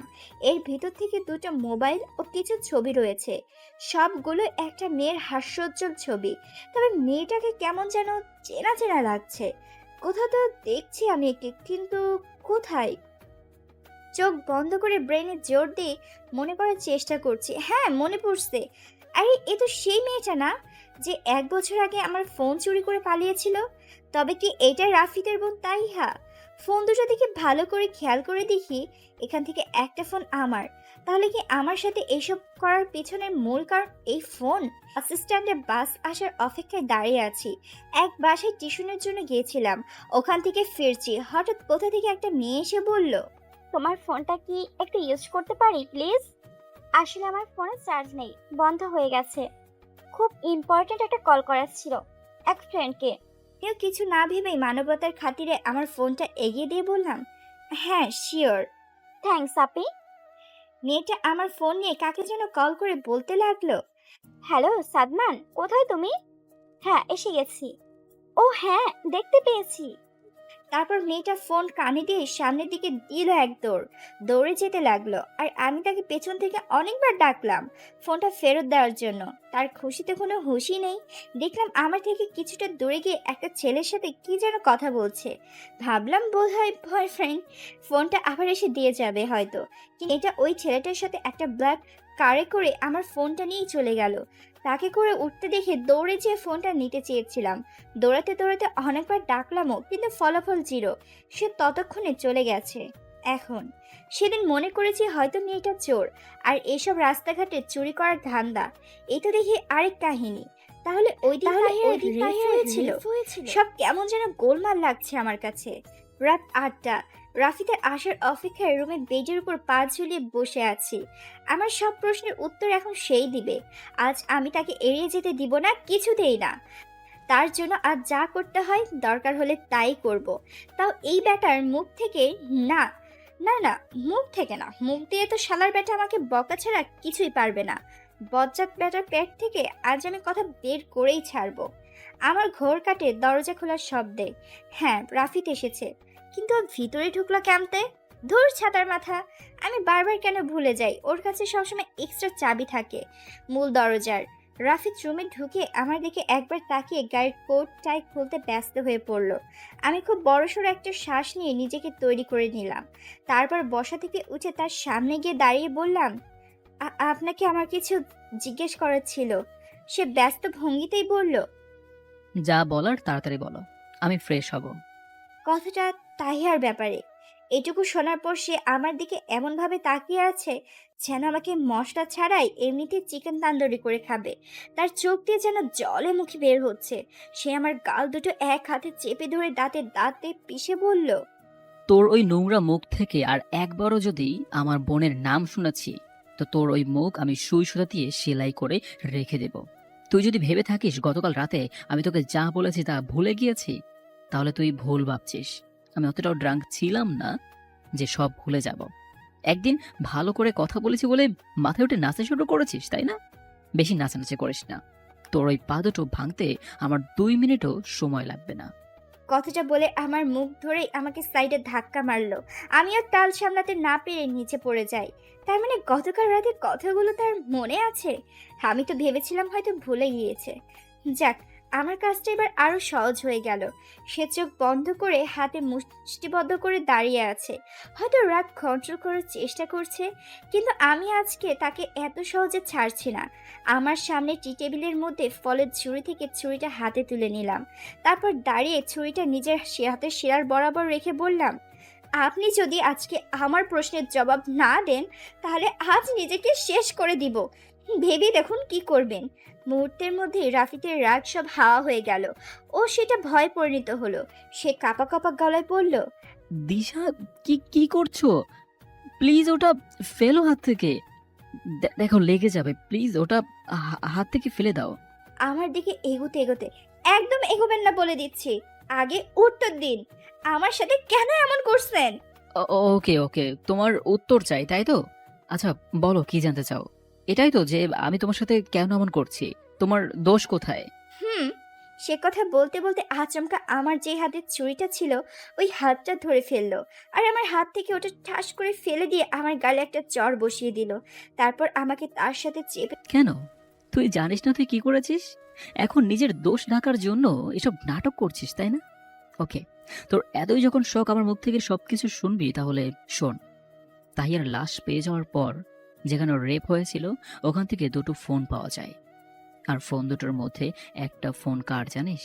তোর। কিন্তু ওটা বড় বিষয় ছিল না। তার থেকেও বড় বিষয় ছিল তোর ফোনটা থেকে লাস্ট কল যাকে করা হয়েছিল ওটা ছিল তাহিয়ার বয়ফ্রেন্ডের, যে আরো 2জনের সাথে মিলে আমার বোনকে কষ্ট দিয়ে মেরেছে। তুই যদি এতই ইনোসেন্ট হতি তাহলে তোর ফোন ওখানে কি করছিল? আর সাদমানকে এবার তুই চিনিস কিভাবে?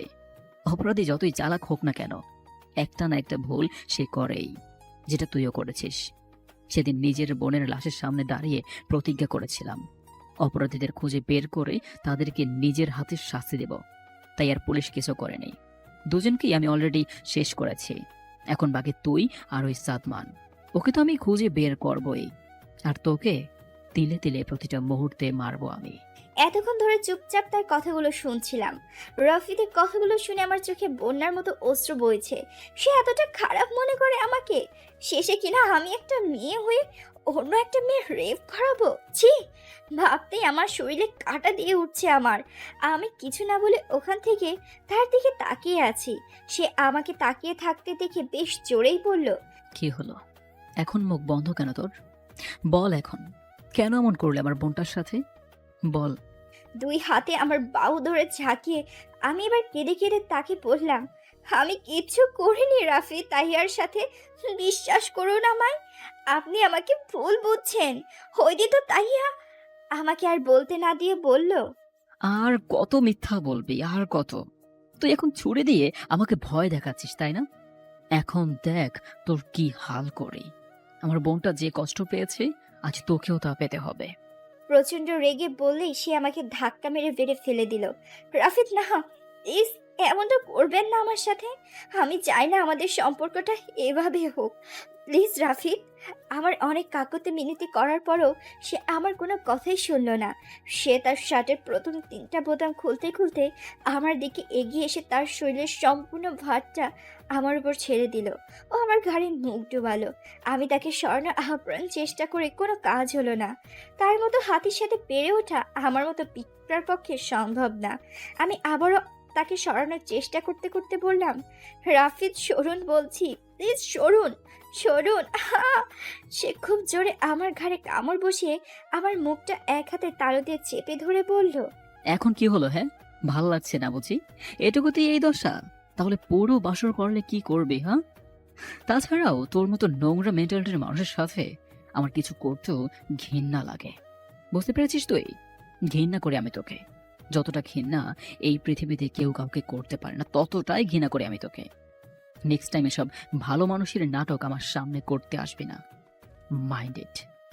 কথাটা বলে সে আমার উপর থেকে উঠে তোয়ালে নিয়ে ওয়াশরুমে চলে গেল। আমি এখনো ওভাবেই শুয়ে শুয়ে নীরবে কাঁদছি। তার কথাগুলো আমার কানে এখনো বাজছে। সে আমাকে ঘৃণা করে, আমার কাছে আসতেও তার ঘৃণা লাগে। আমি নোংরা মেন্টালির। এই কথাগুলো যেন আমার কলিজাটা চেত করে বেরিয়েছে।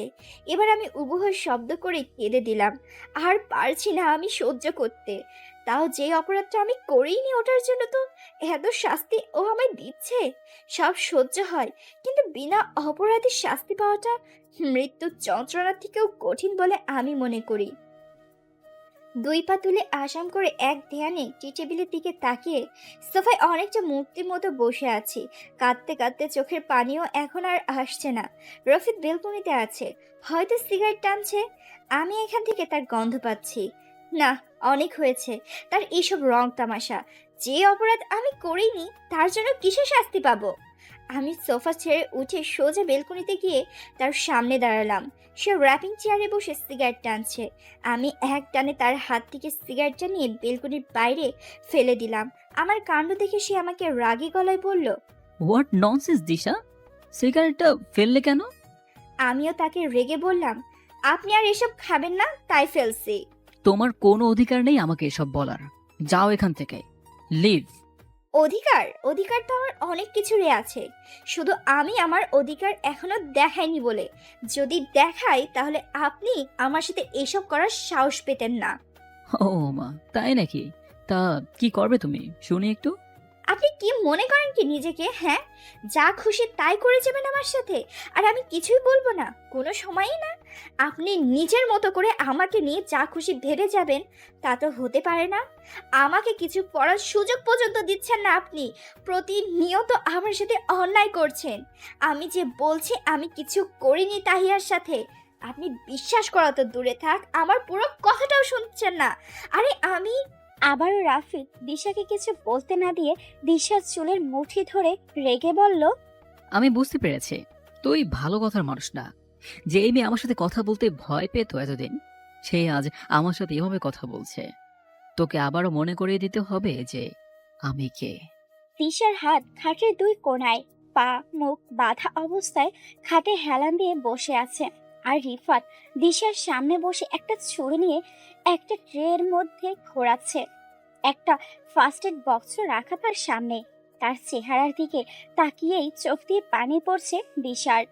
দিশা বুঝতে পারছে এখন দিশার সাথে ভয়ঙ্কর কিছু ঘটতে চলেছে।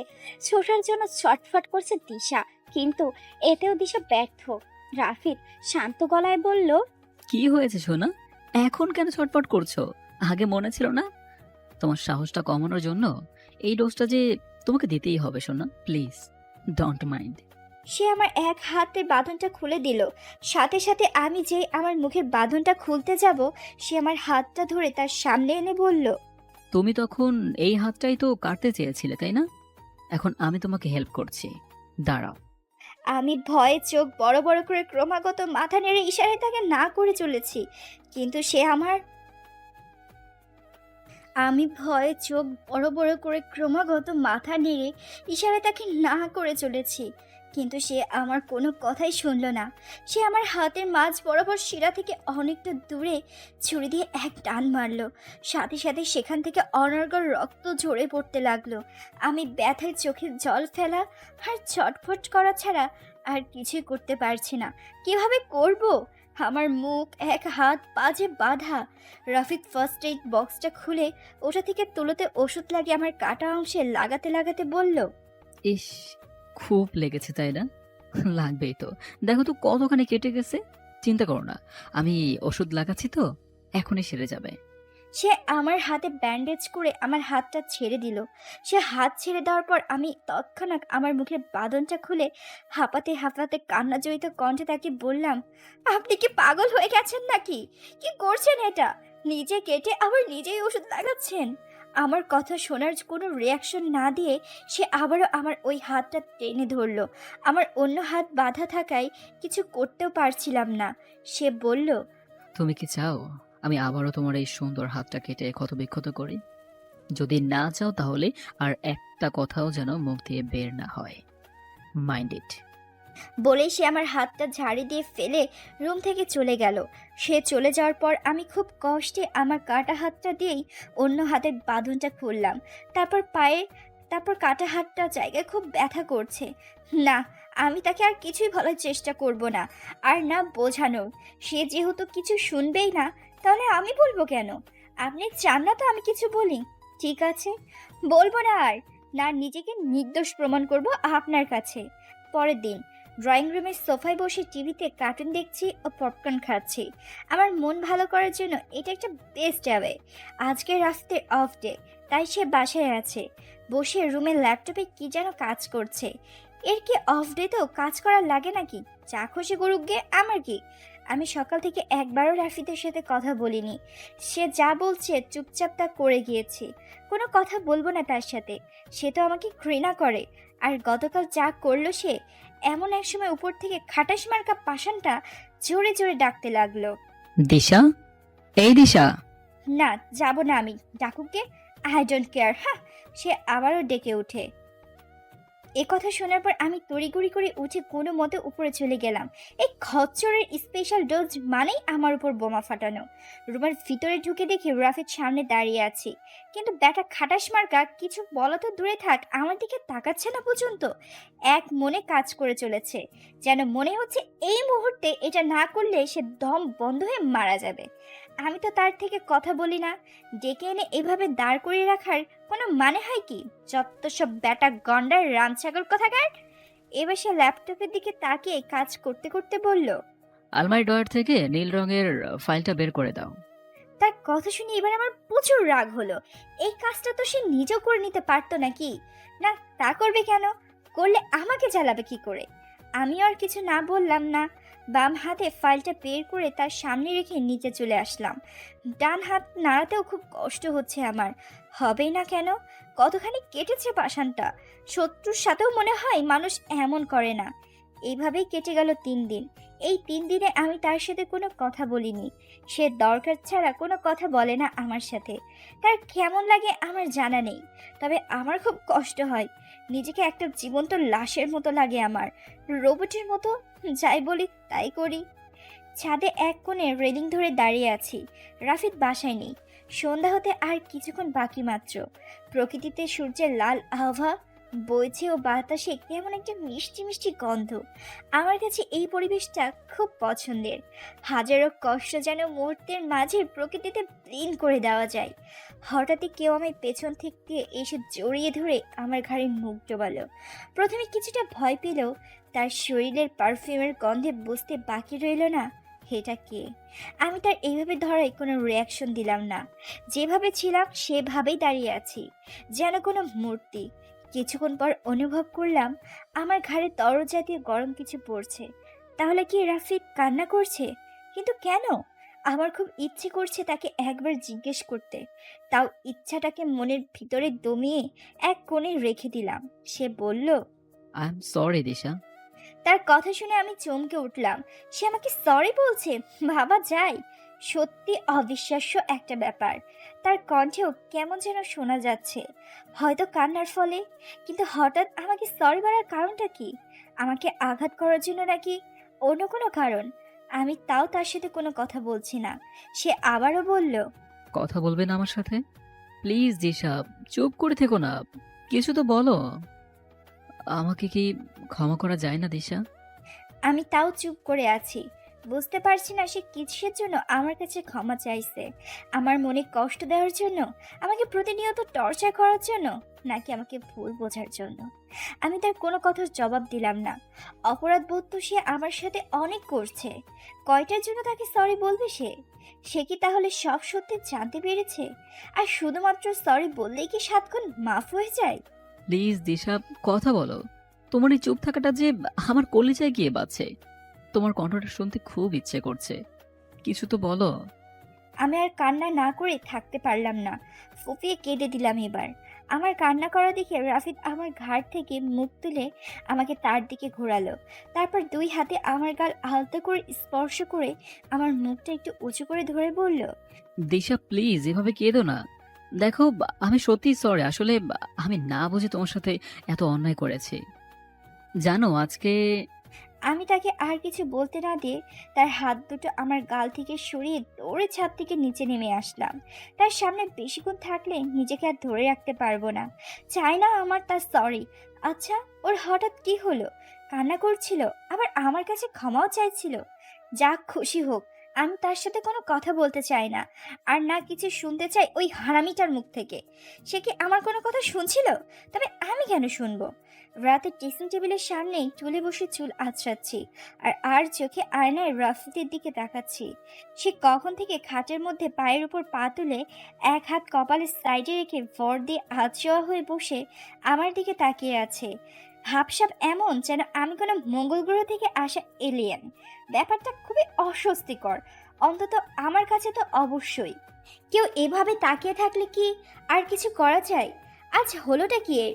সরি বলছে, আবার এইরকম রোমান্টিকভাবে তাকিয়ে আছে।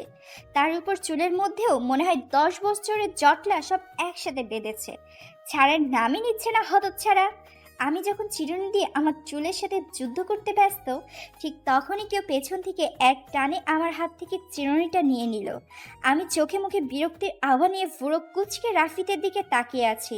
সে আমার এসব কিছুর পাত্তা না দিয়েই মুচকি হেসে আমার সামনে থাকা চুলগুলো পিঠে ছড়িয়ে দিল। তারপর আস্তে আস্তে আমার চুলের জট ছাড়াতে লাগলো। আমি অবাকের উপর অবাক, তার উপর আরও অবাক হচ্ছে আজ। সেই অবাকের উপর ভিত্তি করেই আয়নার মধ্যে পড়া রাফিদের প্রতিবিম্বের দিকে তাকিয়ে আছি। প্রত্যেকটা মেয়েরই বিয়ের আগে তার স্বামীকে নিয়ে কিছু না কিছু আশা, আকাঙ্ক্ষা, অনেক স্বপ্ন থাকে। আমারও ছিল। বিয়ের পর স্বামীর কাছ থেকে আর কিছু পাক বা আর নাই পাক, কিন্তু অতিরিক্ত কেয়ারটা সবাই আশা করে, যার ছিটে ফোটাও আমি রাফিদের কাছ থেকে পাইনি। যদি কিছু পেয়ে থাকি তাহলে কষ্ট, অবহেলা ও আবার প্রতি তার নিষ্ঠুর আচরণ।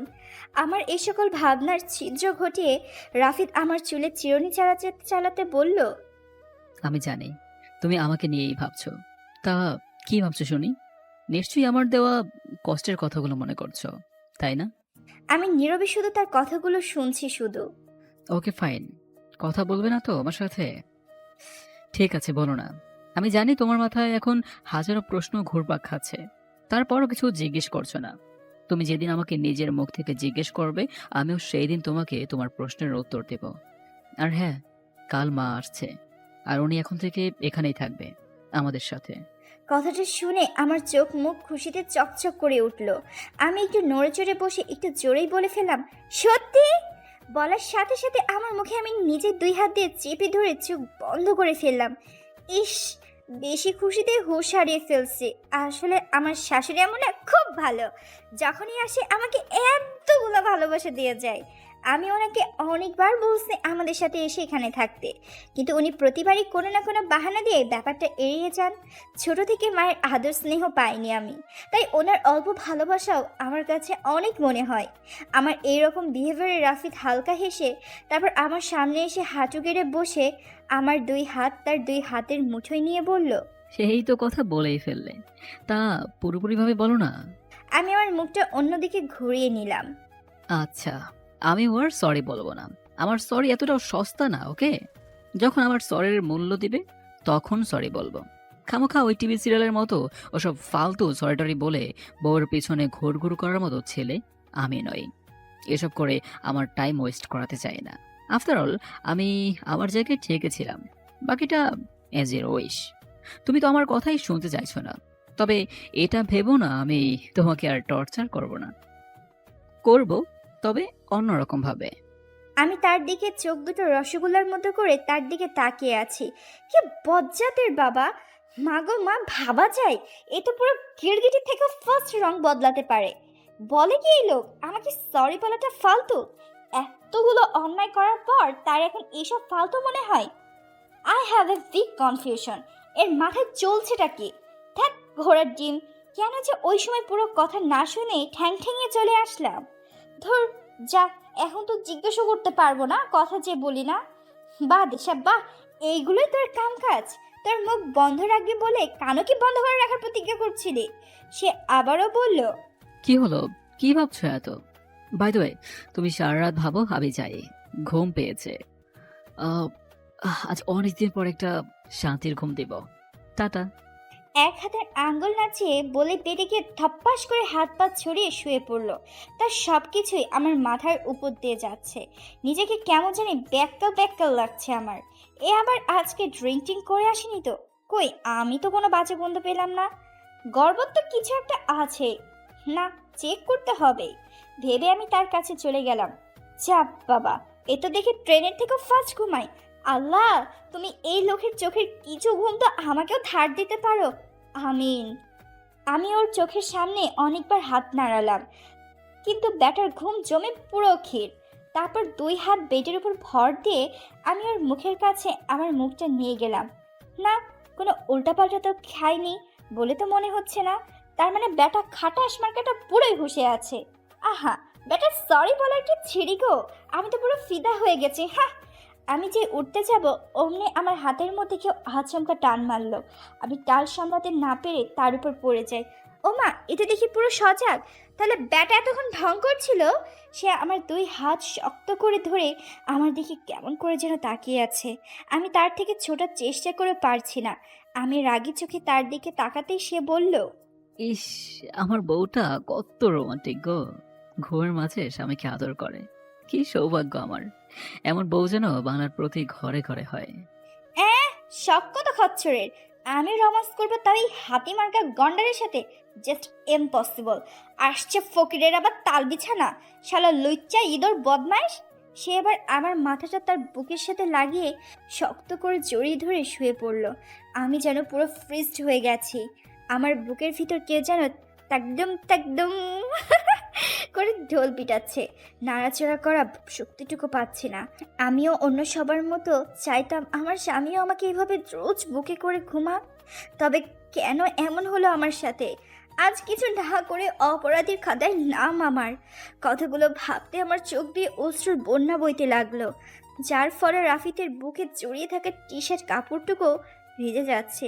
সে হয়তো বুঝতে পারছে আমি কান্না করছি, তাই সে তার বুক থেকে আমাকে কিছুটা আলগা করে আমার মুখের দিকে তাকিয়ে ব্যস্ত হয়ে বলল, কি হয়েছে দিশা?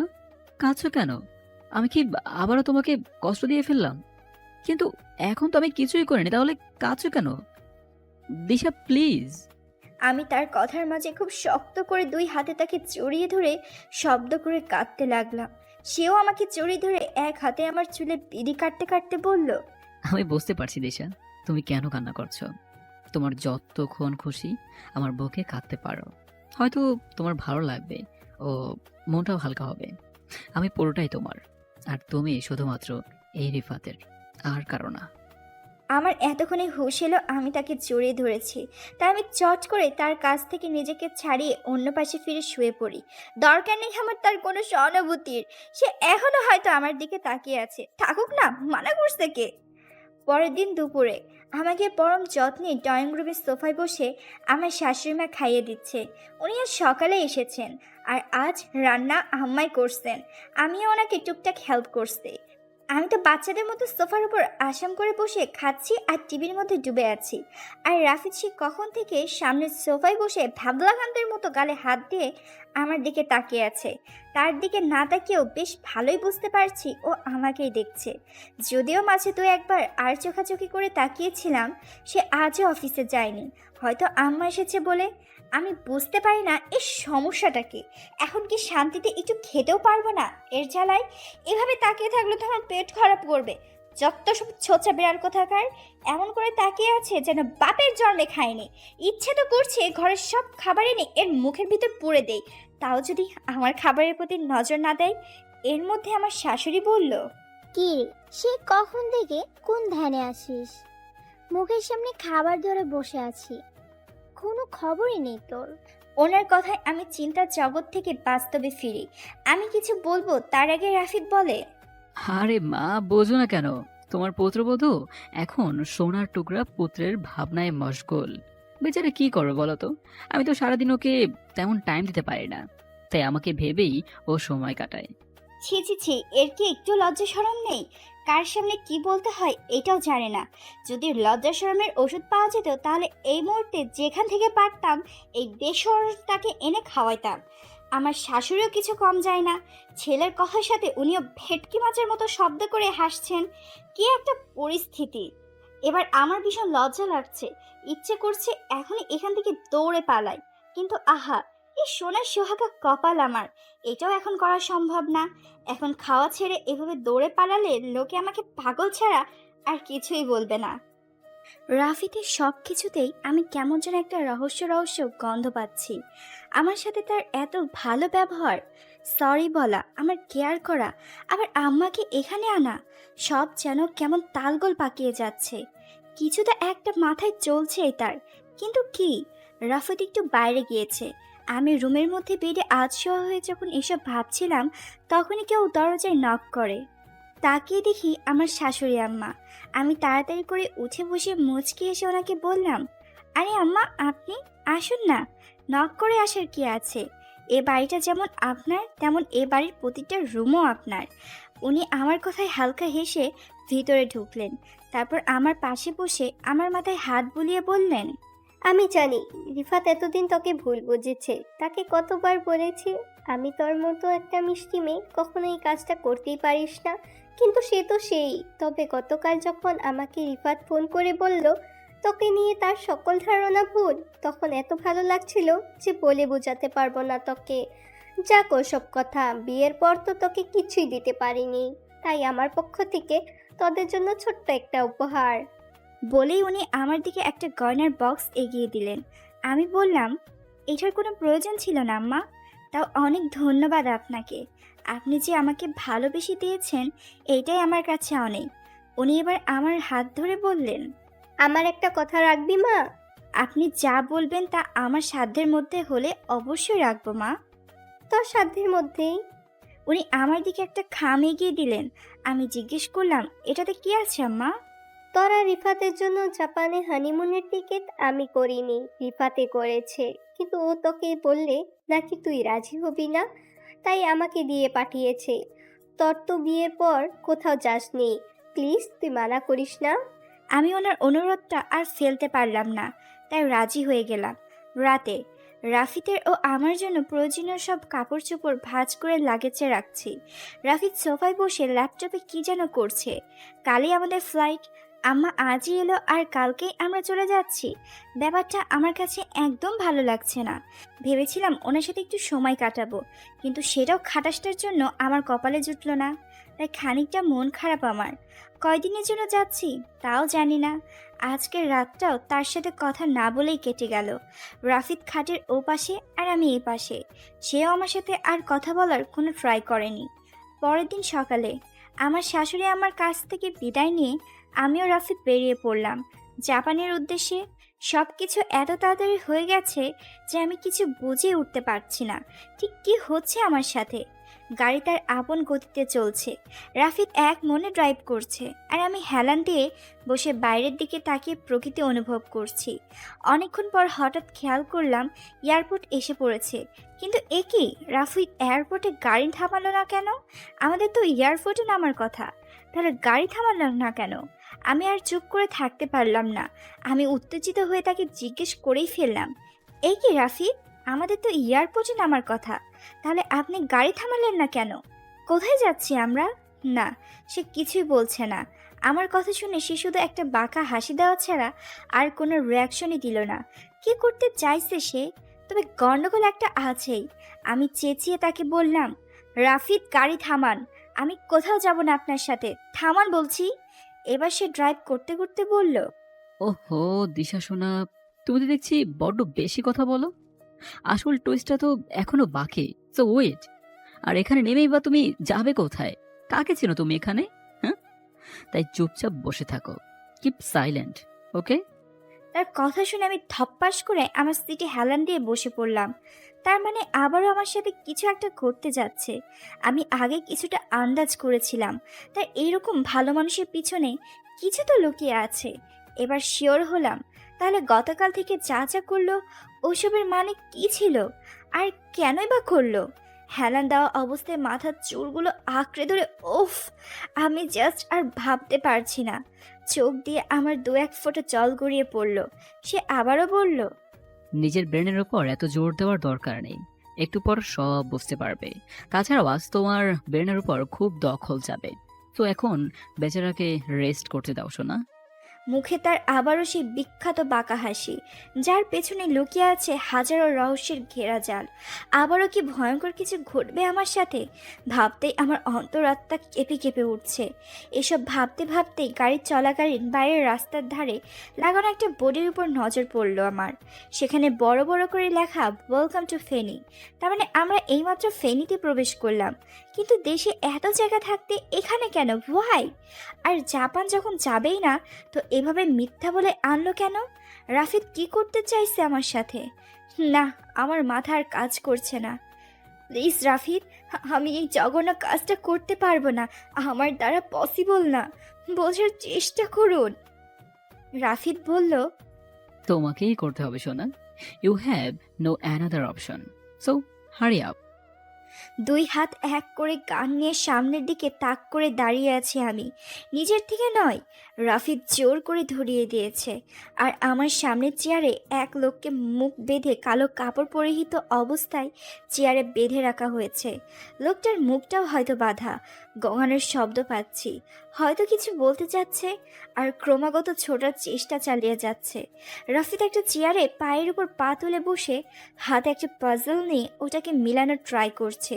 ও সেদিকে তাকেই আমাকে শান্ত গলায় অনেকবার ট্রিগার প্রেস করার জন্য বলছে, কিন্তু আমি এটা কিছুতেই করতে পারবো না। যে মেয়ের ব্লাড দেখলে মাথা থেকে পা অবধি পুরো শরীর থরথর করে কাঁপতে থাকে, সে আর যাই হোক মার্ডার করতে পারবে না। আমি কিভাবে একটা মানুষের প্রাণ নিতে পারি? লোকটাকে তো আমি চিনি না পর্যন্ত না, তাহলে কেন মারবো আমি তাকে? আমার চোখ দিয়ে অনবরত পানি পড়ছে, দুই হাতে গান ধরে রাখায় হাত দুটো কাঁপছে। সে আবারও আমার দিকে না তাকিয়ে পাজলটা নিয়ে খেলতে খেলতে বলল, ওহ কাম অন দিশা, কি শুরু করলে বলো তো? জাস্ট একটা টিগারে তো প্রেস করবে নাকি? খামোক আমার টাইম ওয়েস্ট করছো, শুট করো। তার কথা শুনে মনে হচ্ছে সে আমাকে মানুষ খুন করতে নয়, যেন রসুন পেঁয়াজ কাটতে বলছে।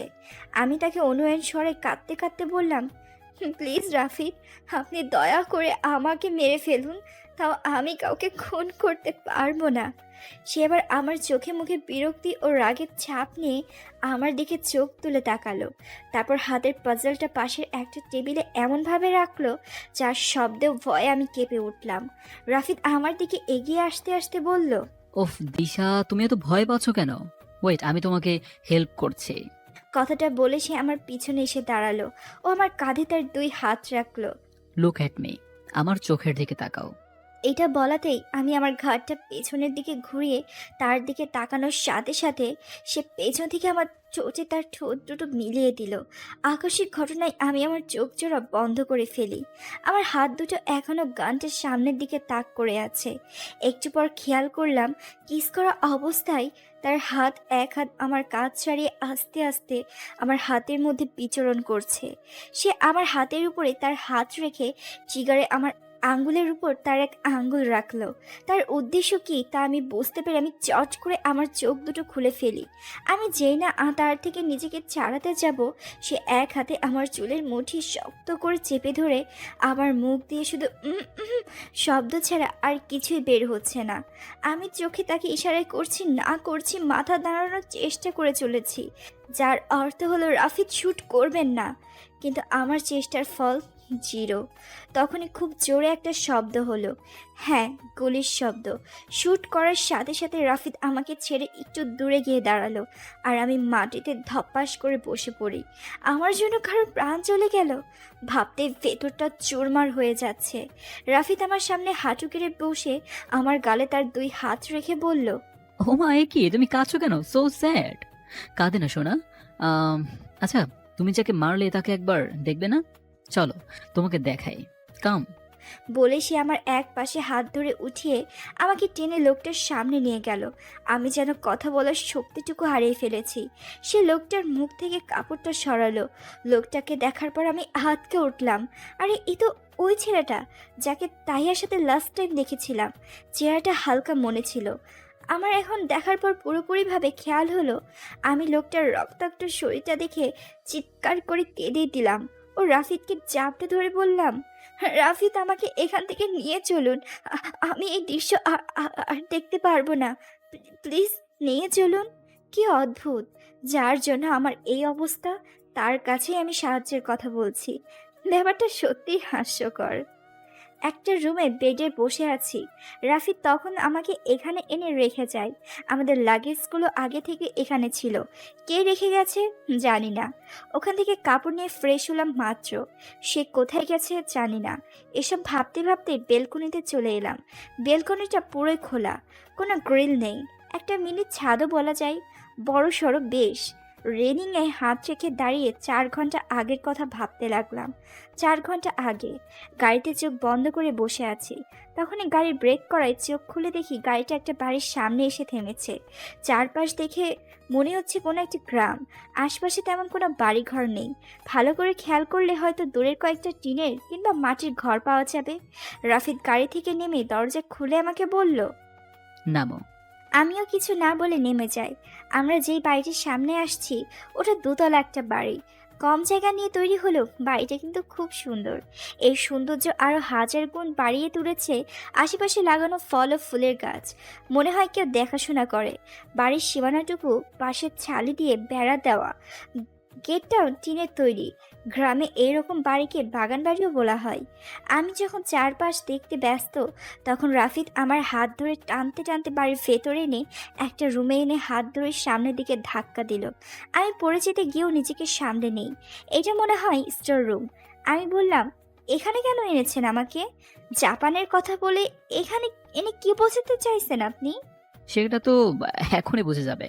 কথাটা বলে সে আমার হাতে একটা গান ধরিয়ে দিয়ে বাঁকা এসে বলল। পেছনে তাকাও।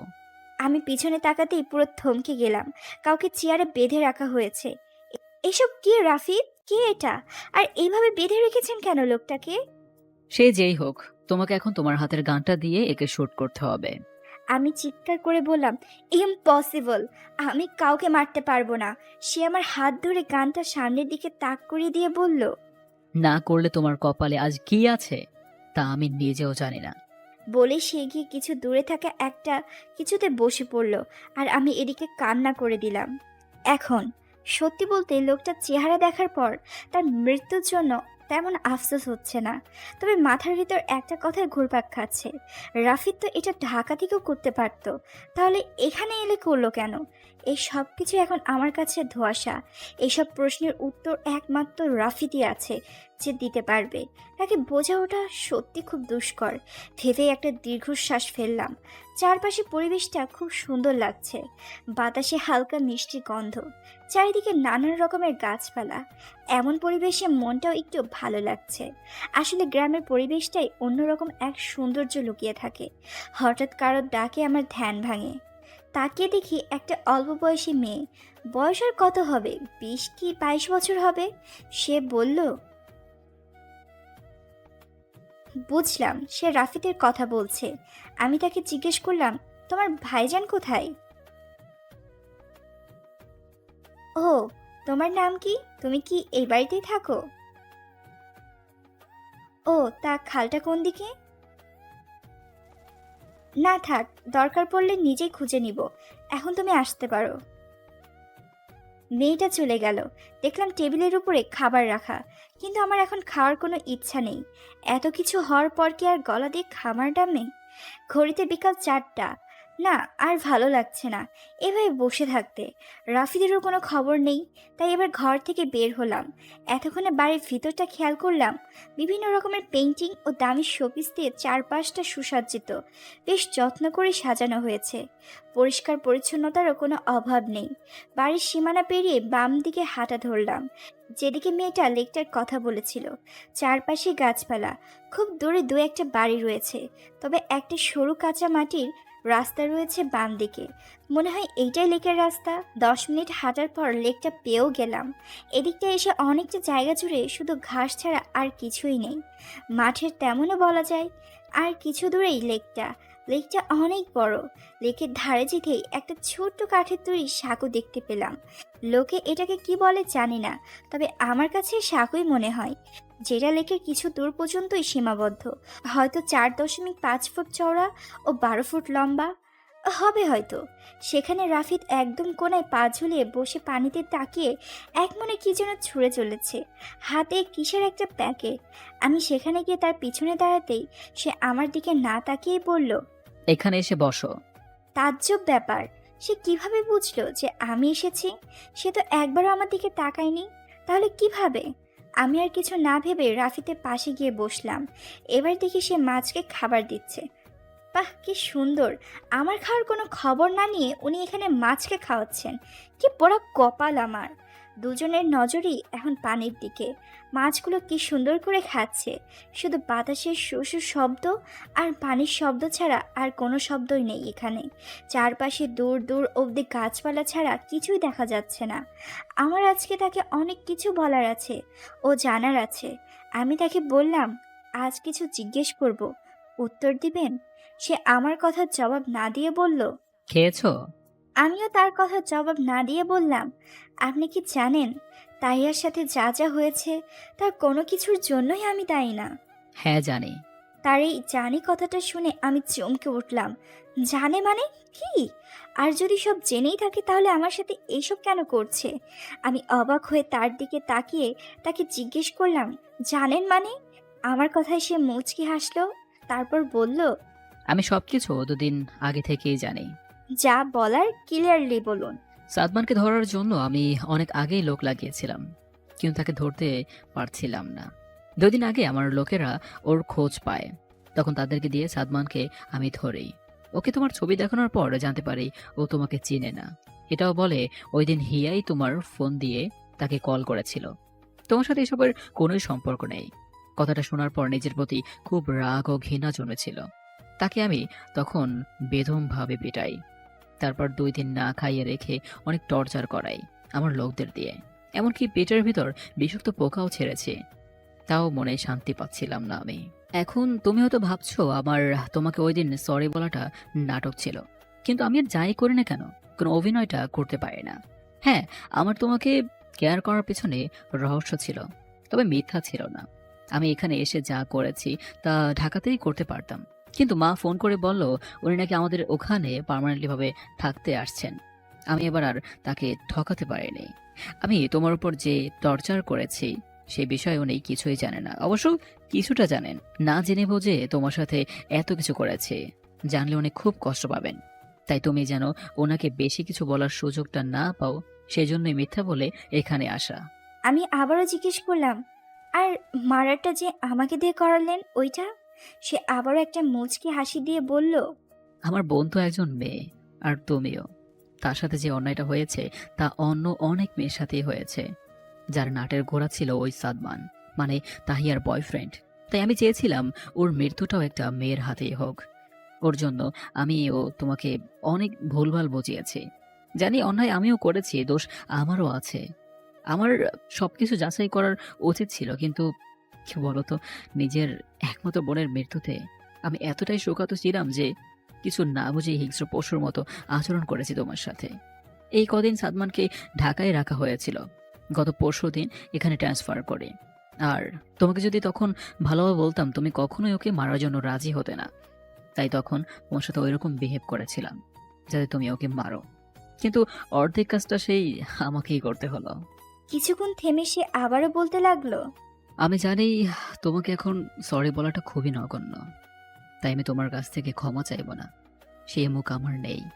তুমি আমাকে যা শাস্তি দিতে চাও দিতে পারো, শুধু একটাই রিকোয়েস্ট, প্লিজ আমাকে ছেড়ে যেও না। তোমাকে খুব ভালোবাসি। আমি জানি না তুমি কি বলবে, তবে তোমাকে ছাড়া থাকা আমার পক্ষে সম্ভব না। কথাগুলো বলতে বলতে যে তার গলাটা ধরে আসছিল তা বেশ বুঝতে পারছি। সে এতক্ষণে একবারও আমার দিকে তাকায়নি। তাকাবে কি করে? সেই মুখ যে তার নেই। আমার চোখ দিয়ে শুধু পানি পড়ছে। কিছু বলার ভাষা খুঁজে পাচ্ছি না আমি। কী বা বলবো? একটা মানুষ আমার সাথে এত কিছু করলো, তাও আমি তাকে ঘৃণা করতে পারছি না, এটা বলবো? তবে এত কিছুর পরও তাকে এত সহজে আর ছেড়ে দেওয়া যায় না। শাস্তি তো তাকে কিছুটা হলেও পেতে হবে। কিন্তু আমার সাথে এত অন্যায় করার পরও কি তার সাথে সংসার করা যায়? আমি তাকে আর কিছু না বলে সেখান থেকে উঠে চলে আসি। বাড়ির পাশের বাগানে একটা বাঁশের তৈরি বেঞ্চিতে 2 হাতে ভর দিয়ে আনমনে বসে আছি। এমন সময় কোথা থেকে ঝড়ের গতিতে কেউ পাশে এসে বসলো। ঘাড় ঘুরিয়ে দেখি রাফিদ। একবার তার দিকে তাকিয়ে আবার পূর্বের ন্যায় আমার থেকে কিছুটা দূরে সামনে থাকা গোলাপ গাছটার দিকে এক মনে তাকিয়ে রইলাম। কিছুক্ষণ পর নীরবতা ভেঙে রাফিদ বলল, আমি তোমার সাথে খুব বেশি অন্যায় করে ফেলেছি, তাই না? দেখুন বাগানের ফুলগুলো কত সুন্দর না, খুব ভালো সুবাস ছড়াচ্ছে। কিন্তু এখন যদি খুব জোরে একটা ঝড় আসে তাহলে ফুলগুলো ঠিকই ঝরে পড়ে যাবে। তারপর আপনি কি পারবেন ওগুলোকে আবার পূর্বের ন্যায় সাজাতে? সে কিছুই বলছে না, হয়তো আমার কথার অর্থ সে বুঝতে পেরেছে। কিছু সময় চুপ থেকে রাফিদ বলল, আমাকে আর একটা সুযোগ দিলে খুব বেশি ভুল হয়ে যাবে কি দিশা? একটা কথা কি জানেন রাফিদ, আমরা মেয়েরাও রক্তে মাংসে গড়া মানুষ, তাই আঘাত করলে ব্যথা আমরাও পাই। আমাদেরও কষ্ট আছে, মন আছে। জানেন, কাউকে একবার ভালোবাসলে তাকে ঘৃণা করাটা খুব খুব খুব কঠিন। আপনি তখন বলেছিলেন না, আমি যা শাস্তি দিব মেনে নেবেন, তা পারবেন সেটা করতে? সে নিচু স্বরে বলল, আমি তোমার অপরাধী, তাই এতে আমি তোমাকে কোনো বাধা দেব না। তুমি যা খুশি শাস্তি দিতে পারো, এমনকি আমাকে মেরেও ফেলতে পারো, তাও কিছু বলবো না। কি যে বলেন না, আপনাকে মারার সাধ্য কি আমার আছে? যাই হোক, কথাটা মনে রাখবেন। তাহলে আমাকে ছেড়ে যাবে না তো? সেটা করার হলে কবেই করে চলে যেতাম। তারপরে একবার ভেবে দেখব।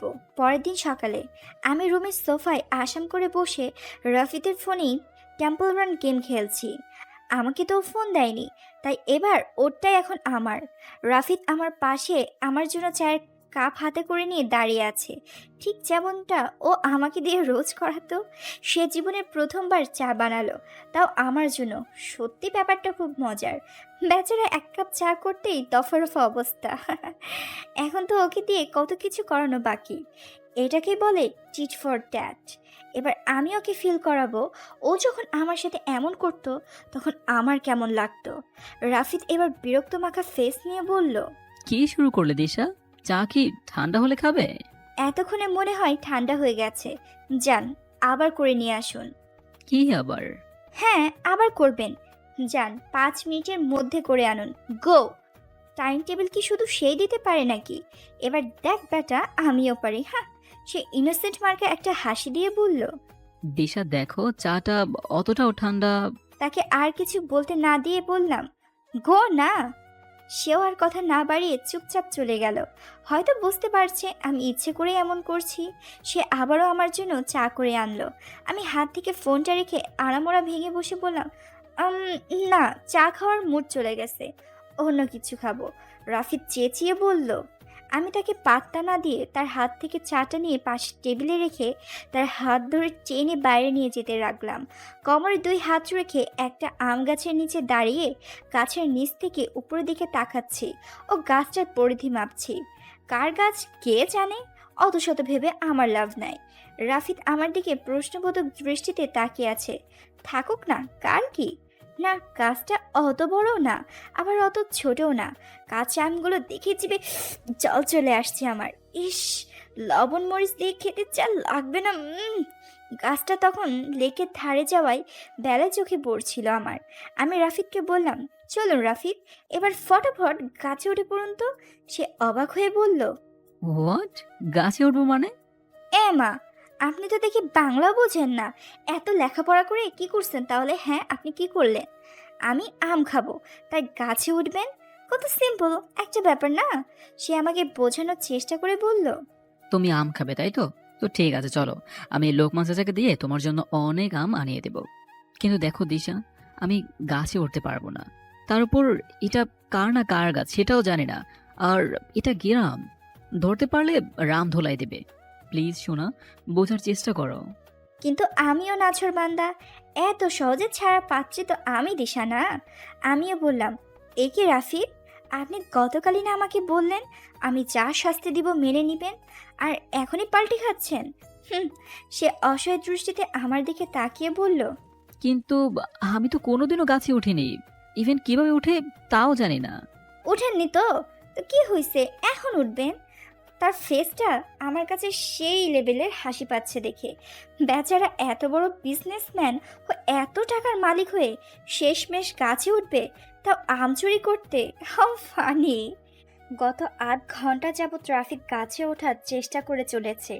একবার অর্ধেক উঠেও গিয়েছিল, কিন্তু বেচারার কি ভাগ্য দেখো, পাশের ডালটা ধরে যেই উপরে চড়তে যাবে অমনি ঠাস করে নিচে পড়ে গেল। অবশ্য অতটা উঁচু থেকেও নয়, হাত পায়ের অনেক জায়গায় কিছুটা ছিলেও গেছে। যাক না ছিলে, আমাকে যখন কষ্ট দিত তার বেলায়, এখন বুঝুক কেমন লাগে। আমি গাছের নিচে ঘাসের উপর আসাম করে বসে হাঁটুতে 2 হাতের কোণে ভর দিয়ে 2 গালে হাত দিয়ে বসে নিচের দিকে তাকিয়ে আছি। এবার বেশ বোর লাগছে। এ কি আদৌ উঠতে পারবে? এমন সময় কেউ জোরে জোরে ডেকে উঠল, দিশা, এই দিশা। তাকিয়ে তো আমি তো জাস্ট অবাক, সাথে প্রচুর হাসিও পাচ্ছে আমার। হ্যাঁ, সে উঠতে তো গাছে ঠিকই পেরেছে, কিন্তু গাছের একটা বেঁকে যাওয়া ডাল ধরে বসে আছে, হয়তো ভয়ে। আমি এবার বসা থেকে দাঁড়িয়ে খুব জোরে হাসতে লাগলাম। বেচারার কি করুণ দশা! সে আমার হাসি দেখে গাছের উপর থেকে ধমক দিয়ে বলল, কি ব্যাপার, হাসছো কেন? আজব তো। এখন কি করব সেটা বলো। আমি কোনো রকমে হাসি থামিয়ে বললাম, ওকে ওকে, আর হাসবো না। আর কি করবেন মানে? আম গাছে কি আপনি নাচতে উঠছেন নাকি? অবশ্যই আম পারবেন। আর এভাবে ব্যাঙের মতো বসে না থেকে যেটা করতে উঠছেন ওইটাই করুন। কিন্তু আমার খুব ভয় করছে দিশা। হাত ছাড়লে যদি পড়ে যাই? আরে ধুর, পড়লেও তেমন কিছু হবে না। আপনি অতটা উঁচুতে না। সো শুরু করুন। সে আর কিছু না বলে ডালে বসা অবস্থাতেই খুব কষ্টে এক হাতে ডাল ধরে অন্য হাত বাড়িয়ে পাশে ঝুলে থাকা কয়েকটা আম ছিঁড়ে নিয়ে নিচে ফেললো। আমিও মনের খুশিতে ওগুলো তুলতে লাগলাম। এমন সময় কে যেন ধমকের সুরে দূর থেকে জোরে বলে উঠল, আল্লাহ, গাছের মালিক নয় তো? রাফিদ অসহায় দৃষ্টিতে আমার দিকে তাকিয়ে বলল, মনে হয় গাছের মালিক। এবার কি হবে দিশা? আমি তার দিকে তাকিয়ে একটা ইনোসেন্ট মার্কা মুচকি হাসি দিয়ে আস্তে আস্তে সেখান থেকে সরে আসতে লাগলাম। সে আবার চিল্লিয়ে বলল, এই এই, তুমি কোথায় যাচ্ছ? দিশা, এটা কিন্তু ঠিক না। আমি নামবো কিভাবে? দিশা! আমি ততক্ষণে চম্পট, ওখানে আমাকে আর পাই কে? ওখানে বেশিক্ষণ থাকলে আর রক্ষা থাকবে না। সে অনেকবার ডাকছিল, তাও আমি শুনিনি। বকা খেলে সে একা খাক। আহা, এবার কলিজাটা আমার কিছুটা ঠান্ডা লাগছে ব্যাটাকে জব্দ করতে পেরে। আমও খাওয়া হলো আর রাফিককে শাস্তিও দেওয়া হলো। এটাকেই বলে সাপও মরলো আর লাঠিও ভাঙলো না। ড্রয়িং রুমের সোফায় বসে মরিচ লবণ দিয়ে আম খাচ্ছি। এমন সময় দরজার দিকে চোখ যেতেই আমার হাত থেকে কাটা আমের টুকরোটা নিচে পড়ে গেল। দুজন লোক রাফিদকে ধরে ধরে ভেতরে নিয়ে আসছে। হাত পায়ের বিভিন্ন জায়গায় কী সব ঘাস পাতা না কি লাগানো, মনে হয় কেটে গেছে। আমি দৌড়ে তার কাছে গিয়ে ব্যস্ত হয়ে জিজ্ঞেস করতে লাগলাম, এ কি হয়েছে আপনার? কি করে ব্যথা পেলেন? রাফিদ কিছুই বলছে না। সাথে লোকদের থেকে একজন বলল, তেমন কিছু হয় নাই মা, বাবাজি গাছ থেকে পড়ে গেছে তো, হেললেগা কিছুটা চোট পাইছে। পাঠাও মুচকে গেছে, কিছুদিন আটকে পারতো না মনে হয়।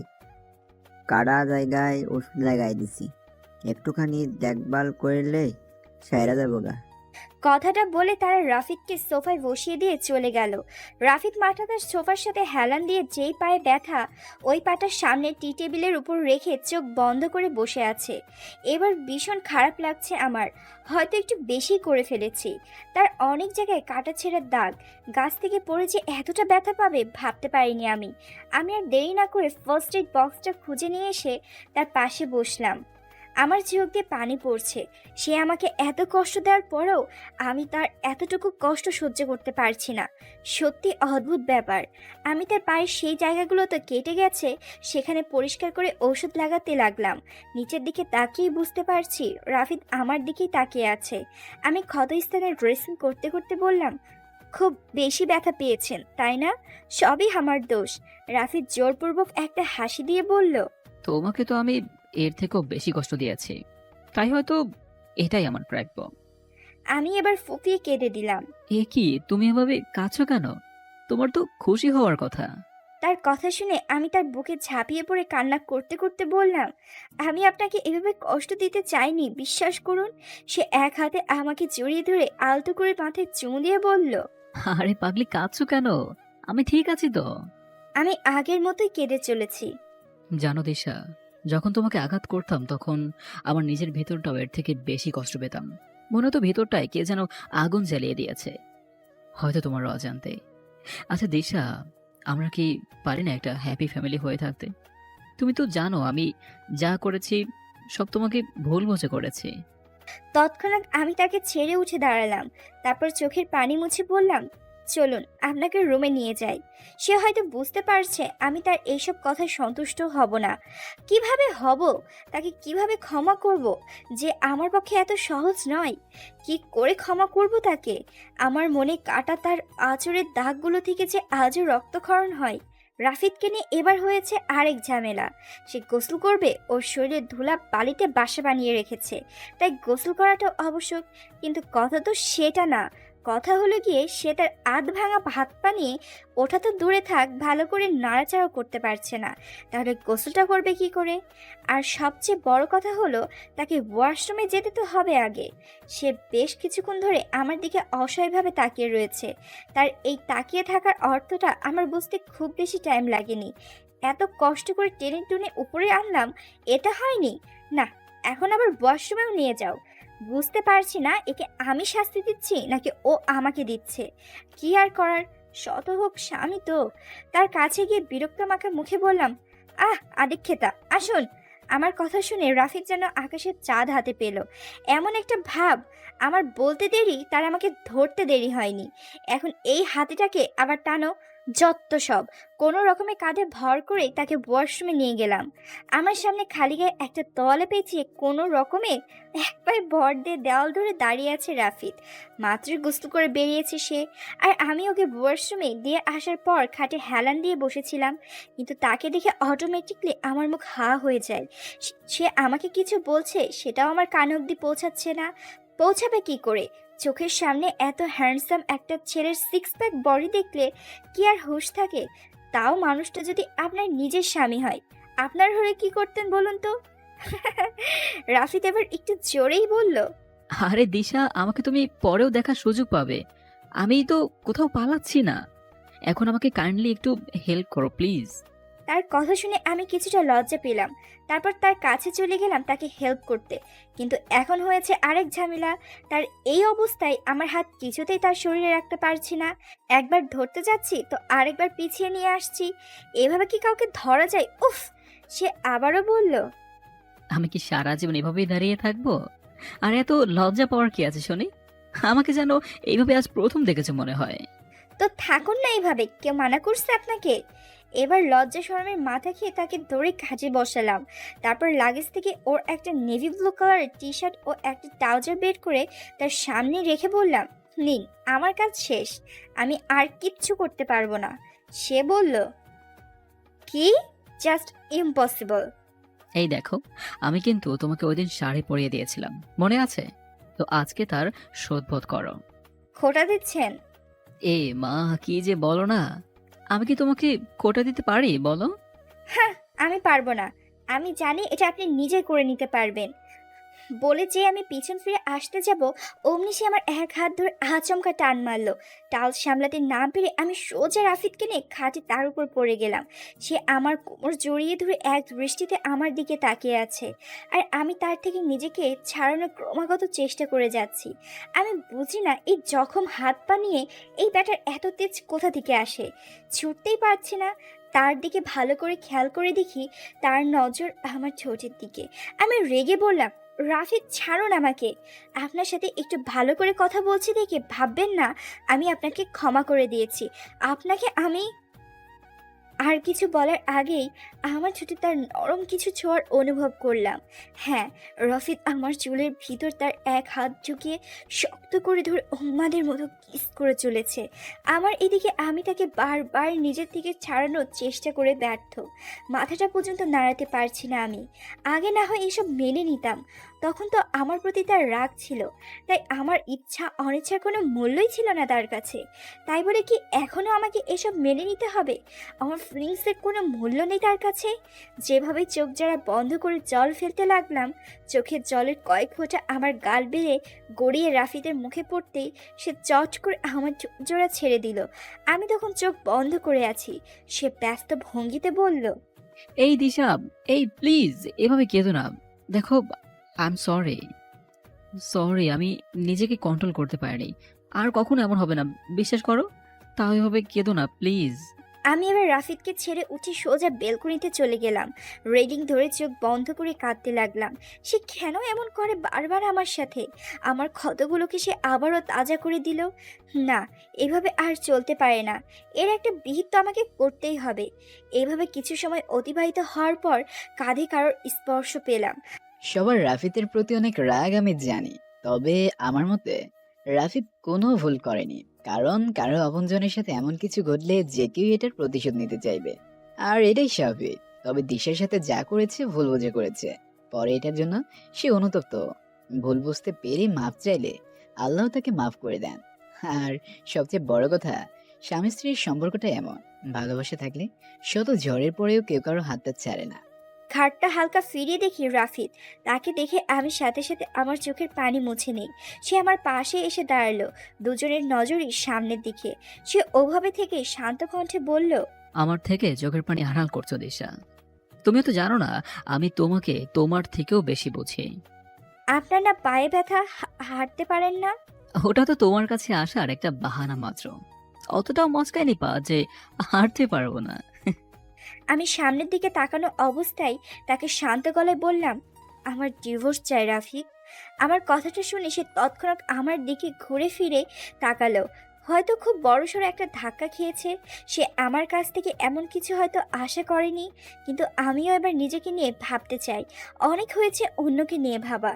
আমার মুখে ডিভোর্সের কথা শুনে রাফিদ কিছুক্ষণ চুপ করে দাঁড়িয়ে থাকতেও পর মুহূর্তে চোখ মুখ শক্ত করে আমার এক বাহুতে হাতে টান দিয়ে নিজের দিকে ঘোরালো। তারপর আমার এক হাত মুচড়ে পিছনে নিয়ে রেগে বলল, ব্যাস, অনেক বলেছো তুমি। আর একটা কথাও বলবে না বলে দিচ্ছি। মগের মূল্য পেয়েছো নাকি? বললেই হলো ডিভোর্স চাই। আরে, একটা ভুল করেছি তার জন্য তো আমি ক্ষমাও চেয়েছি তোমার কাছে। কি কথা হয়েছিল তোমার আমার সাথে? তুমি আমাকে যা খুশি শাস্তি দেবে, কিন্তু ছেড়ে যাবে না, এটাই তো। তাহলে কিসের ডিভোর্স? দেব না আমি তোমাকে ডিভোর্স। আর দরকার পড়লে তোমার হাত পা ভেঙে সারা জীবনের জন্য নিজের কাছে রাখবো, তবুও নিজের থেকে দূরে যেতে দেব না। বুঝতে পেরেছো তুমি? রাফিদ, আমি হাতে ব্যথা পাচ্ছি, ছাড়ুন। ওহো, ব্যথা পাচ্ছ তুমি না? আরে তুমি তো ব্যথা পাচ্ছ বেহিক পাবে। আর আমি যে দিনের পর দিন ভিতরে অনুশোচনার আগুন নিয়ে ভিতরে ভিতরে জ্বলে পড়ে মরছি, তা কি তোমার চোখে পড়ে না? আরে মানুষ মাত্রই তো ভুল, তাই বলে কি তাকে ক্ষমা করা যায় না? তোমার সাহস কি করে হয় আমার সামনে ডিভোর্সের কথা বলার? হ্যাঁ, রাফিদ, আমার সত্যি লাগছে, ছাড়ুন। সে আবার ঝাড়ি মেরে আমার হাতটা জোরে পাশ ফিরে রেগে চিৎকার করে সজোরে দেওয়ালে একটা ঘুষি মারল। আমি এদিকে রেলিংয়ে পিঠ ঘেঁষে দাঁড়িয়ে কাঁদতে কাঁদতে ধপ করে নিচে বসে পড়ি ও বলি, আমি কি করব রাফিদ, আপনি বলুন। না পারছি আপনাকে ক্ষমা করতে, আর না পারছি কাছে টেনে নিতে। এভাবে কি থাকা সম্ভব? আমি খুব ক্লান্ত রাফিদ, আর পারছি না আমি। এমন সময় নিজের দুই গালে কারোর হাতের আলতো স্পর্শে তাকিয়ে দেখি রাফিদ আমার সামনে হাঁটু গেড়ে বসে আছে। সে মৃদু স্বরে বলল, দেখো দিশা, যা হওয়ার হয়েছে। মানুষ চেষ্টা করলে পারে না এমন কোনো কাজ নেই। তোমার উচিত পেছনের সবকিছু ভুলে আমাদের সম্পর্কটাকে আর একটা সুযোগ দেওয়া। প্লিজ আমাকে ছেড়ে যাওয়ার কথা বলো না। আমি মরেই যাব তোমাকে ছাড়া। আর তবুও তুমি যদি যেতে চাও আমাকে ছেড়ে, তাহলে আমাকে মেরে তারপরে এখান থেকে যাও। কারণ তোমাকে ছাড়া আমি তিলে তিলে শেষ হয়ে যাব। আর তিলে তিলে মরার থেকে ভালো হয় আমাকে একবারেই মেরে রেখে যাও। তার কথাগুলো ক্রমশ জড়িয়ে যাচ্ছিল। আমি তার মুখে মৃত্যুর কথা শুনে তাকে শক্ত করে জড়িয়ে ধরলাম। মনে হচ্ছে আমার কলিজায় কেউ ক্রমাগত ছুরি দিয়ে আঘাত করছে। শত হলেও আমি কখনো তার মৃত্যুর কথা চিন্তা করতে পারি না। আমি তাকে বললাম, দয়া করে এসব আজে বাজে কথা আর একবারও মুখে আনবেন না। তাহলে তুমিও আর ডিভোর্সের কথা বলবে না, আর আমাদের সম্পর্কটাকে আর একটা সুযোগ দিবে। আমি তাকে ছেড়ে নিচের দিকে তাকিয়ে হ্যাঁ সূচক মাথা নাড়ালাম। সে বলল, এক জায়গায় যাবে আমার সাথে? আমি জিজ্ঞেস করলাম, কোথায়? তুমি যাবে কিনা সেটা বলো। তবে প্রমিস করছি তোমার একটুও বোরিং ফিল হবে না। যাবে? আপনার সাথে কখনোই আমার বোরিং লাগে না, বরং খুব ভালো লাগে সবসময় আপনার আশেপাশে থাকতে। সে একটা মুচকি হাসি দিয়ে আমার হাত ধরে বলল। চলো। আমি বিস্ময়সূচক দৃষ্টিতে তার দিকে তাকিয়ে বললাম, এখন এখন তো দুপুর, বাইরে অনেক রোদও পড়েছে, এমন টাইমে কেউ বাইরে বের হয়? না, যেতে যেতে বিকেল হয়ে যাবে, তাই এখনই বের হব। বাইকের রাফিদের পিছনে তাকে জড়িয়ে ধরে তার পিঠে মাথা রেখে বসে আছি, আর রাফিদ বাইক চালাচ্ছে। বাতাসে আমার চুলগুলো বারবার উড়ে মুখের পড়ছে। খারাপ লাগছে না, বরং খুব ভালোই লাগছে প্রিয় মানুষটির সাথে এভাবে থাকতে। বাইকটা বাড়ির পিছনে গ্যারেজে ছিল, কিন্তু কোথা থেকে আসলো জানি না, তারই হবে হয়তো। আচ্ছা, একবার কি জিজ্ঞেস করবো বাইকটা এখানে কেন? সে তো এখানে থাকে না, তাহলে এখানে খামোখা ফেলে রেখেছে কেন? এসব সাত পাঁচ ভাবতে ভাবতেই তার পিঠ থেকে মাথা তুলে তাকে জিজ্ঞেস করতে গিয়েও থেমে গেলাম। আর না থাক, এখন না, পরে জিজ্ঞেস করব। তাছাড়া বাইক চলাকালীন অবস্থায় বাতাসের শব্দের কারণে শুনতেও সমস্যা হবে। প্রায় অনেকক্ষণ পর এক জায়গায় এসে বাইক থামলো। রাফিদ বাইক থেকে নেমে যেটুকু বুঝতে পারছি এটা একটা নদীর কাছে আছি আমরা। জায়গাটা খুব সুন্দর, হালকা বাতাসে কিছু দূরে থাকা কাশফুলগুলো দুলছে, পানির কলকল শব্দ, বেশ নির্জন জায়গাটা। সন্ধ্যা হতে আর কিছু সময় বাকি মাত্র, তাই রোদটাও আর নেই, তবে সূর্য ডোবার আগে লাল আভাটা রয়েছে। ও আকাশে একদম পরিষ্কার সাদা ছোট বড় মেঘগুলো মনে হয় একে অপরের সাথে যুদ্ধ করে সামনের দিকে এগিয়ে চলছে। আমি সামনের দিকে এগিয়ে যেয়ে দুই হাত মিলে চোখ একদম নদীর পাড় ঘেঁষে দাঁড়ালাম। অন্যদিকে যেন আমার কোনো ধ্যানই নেই। রফিক আমার পাশে বসে পকেটে দুই হাত দিয়ে দাঁড়িয়ে সামনের দিকে তাকিয়ে বলল, ফেনী ছোট নদী। হুম। হোয়াট? বলেছি এটা ফেনী ছোট নদী। রোজ অনেক মানুষ আসে এখানে ঘুরতে, তবে এই সাইডটায় তেমন কেউ আসে না। এটা গ্রাম সাইড। মুসাপুরের দিকে এই নদীর ঘাট আছে, তবে আমার কাছে এই দিকটাই বেশি ভালো লাগে। এখন সন্ধ্যা হবে, তাই এখানটা ফাঁকা। ও, তবে এখানটাও না খুব সুন্দর। আচ্ছা রাফিদ, আপনি তো এখানে থাকেন না, তাহলে বাইকটা এখানে আসলো কোথা থেকে? ওটা তাহিয়ার জোরাজোরি থেকে কিনেছিলাম। ওর নাকি বাইকে চড়তে খুব ভালো লাগে, তাই প্রায় ওকে নিয়ে এখানে আসা হতো। তবে তার মৃত্যুর পর এখানে আর আসেনি। আজ 1 বছর পর তোমাকে নিয়ে এলাম। আপনাদের ভাই বোনদের মধ্যে খুব ভালোবাসা ছিল, তাই না? হ্যাঁ, আমরা একে অপরের বেস্ট ফ্রেন্ড ছিলাম। ও আমার কাছে সবকিছুই শেয়ার করতো জানো। তবে কেন জানি সাদমানের কথাটা সে আমাকে বলেনি। বললে হয়তো আর এমনটা হতো না। বলতে বলতে রাফিদের চোখ দিয়ে 2-3 ফোঁটা জল গড়িয়ে পড়ল। আমি কথা ঘোরানোর জন্য বললাম, চলুন ওখানটায় বসি। ঘাসের উপর অনেকক্ষণ যাবৎ আমিও সে পাশাপাশি বসে আছি। এই প্রথম তার সাথে আমার এতটা ভালো লাগছে। নীরবতা ভেঙে আমি বললাম, আজ বাসায় যাবেন না? না। মানে? তাহলে কি রাতে এখানেই থাকবেন? সে হেসে বলল, আরে না, এখানে থাকবো কেন? তবে কোথায় থাকবেন? সেটা না হয় পরেই দেখা যাবে। ইস, কোনো ছেলের হাসি এতটাও সুন্দর হয়? আমি অপলক তার দিকে তাকিয়ে আছি। আসলে কি তার হাসিটা এত সুন্দর, নাকি শুধু আমার কাছেই সুন্দর মনে হচ্ছে? যার মুচকি হাসিটাই আমাকে পাগল করার জন্য যথেষ্ট, সে প্রাণ খুলে হাসলে তো আমি বোধহয় মরেই যাব। যখন আমি রাফিদের দিকে তাকিয়ে এসব ভাবছিলাম, তখন সে আমার ভাবনার মাঝখানে বলে উঠল। গান শুনবে দিশা? আমি অবাক হয়ে জিজ্ঞেস করলাম, আপনি গান গাইতে পারেন? হ্যাঁ পারি। শুনবে? আম, খালি গলা হয়তো ততটা ভালো হবে না। উম, তাও এরকম একটা পরিবেশে গাইতে খুব ইচ্ছে করছে। হ্যাঁ শুনবো। সে একটা হাসি দিয়ে চোখ বন্ধ করে গান ধরলো। আমি তোমাকে আরো কাছে থেকে, তুমি আমাকে আরো কাছে থেকে, যদি জানতে চাও তবে ভালোবাসা দাও, ভালোবাসা নাও, ভালোবাসা দাও, ভালোবাসা নাও।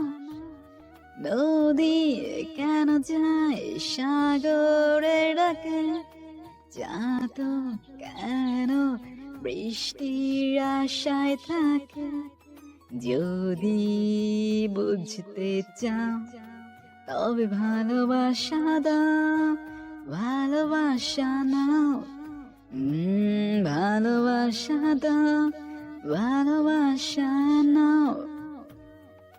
কাছে এলে যাও দূরে সরে, কতদিন রাখবে আর একা করে, কাছে এলে যাও দূরে সরে, কতদিন রাখবে আর একা করে, মনে টেনে নাও আমি তোমার ওই হাতে হাত রেখে, তুমি আমারই হাতে হাত রেখে, চলো এগিয়ে যাই, ভালোবাসা দাও ভালোবাসা না। আমার চোখ যেন আজ রাফিদের দিকে সরতেই চাইছে না। কেউ এত সুন্দর করে কিভাবে গান গাইতে পারে? আজ যেন আমার সামনে এক অন্য রাফিদ বসে আছে। তাকে আমার বড্ড অচেনা লাগছে আজ। আমি তাকে বললাম, আপনি এত সুন্দর গান গাইতে পারেন? তা আজ জানলাম আপনার তো প্রফেশনাল সিঙ্গার হওয়া উচিত ছিল। সে হালকা হেসে বসা থেকে উঠতে উঠতে বলল, চলো যাওয়া যাক। এত তাড়াতাড়ি আর একটু থাকি না প্লিজ। আর কিছুক্ষণ পর বেশি অন্ধকার হয়ে যাবে, পরে গ্রামের রাস্তাঘাট চিনতে অসুবিধা হবে, তাই এখনই যেতে হবে। আমি মন খারাপ করে উঠে দাঁড়িয়ে বললাম, ওকে চলুন। আরে মন খারাপ করো না, আরেকদিন আবার নিয়ে আসবো। আচ্ছা। গ্রামের সরু কাঁচা মাটির রাস্তা দিয়ে কিছু দূর হেঁটে একটা বাড়ির সামনে এসে দাঁড়িয়েছি। বাড়িটা টিনের তৈরি, চার দেওয়ালে সব কিছুই টিনের। একসাথে তিনটা ঘর, শুধু উঠানের সীমানাটুকু বাঁশের বেড়া দিয়ে তৈরি। বাইরে থেকে বাড়িটার ভেতরটা বেশ স্পষ্ট দেখা যাচ্ছে, যদিও অন্ধকার, তা চাঁদের আলোতে সব স্পষ্ট। আমি রাফিদকে জিজ্ঞেস করলাম, এটা কার বাসা রাফিদ? আর আমরা এখানে কেন এসেছি? আগে ভেতরে চলো, তারপর বলছি। একটা ঘরে খাটে বসে আছি। রাফিদ কোথায় জানি না। একজন মধ্যবয়সী মহিলা আমাকে এখানে রেখে গেছে। শুনছিলাম রাফিদ ওনাকে চাচি বলে ডাকছিল। রুমটা ছোট হলেও বেশ গোছানো, কয়েকটা পুরোনো ফার্নিচার ছাড়া আর কিছুই নেই।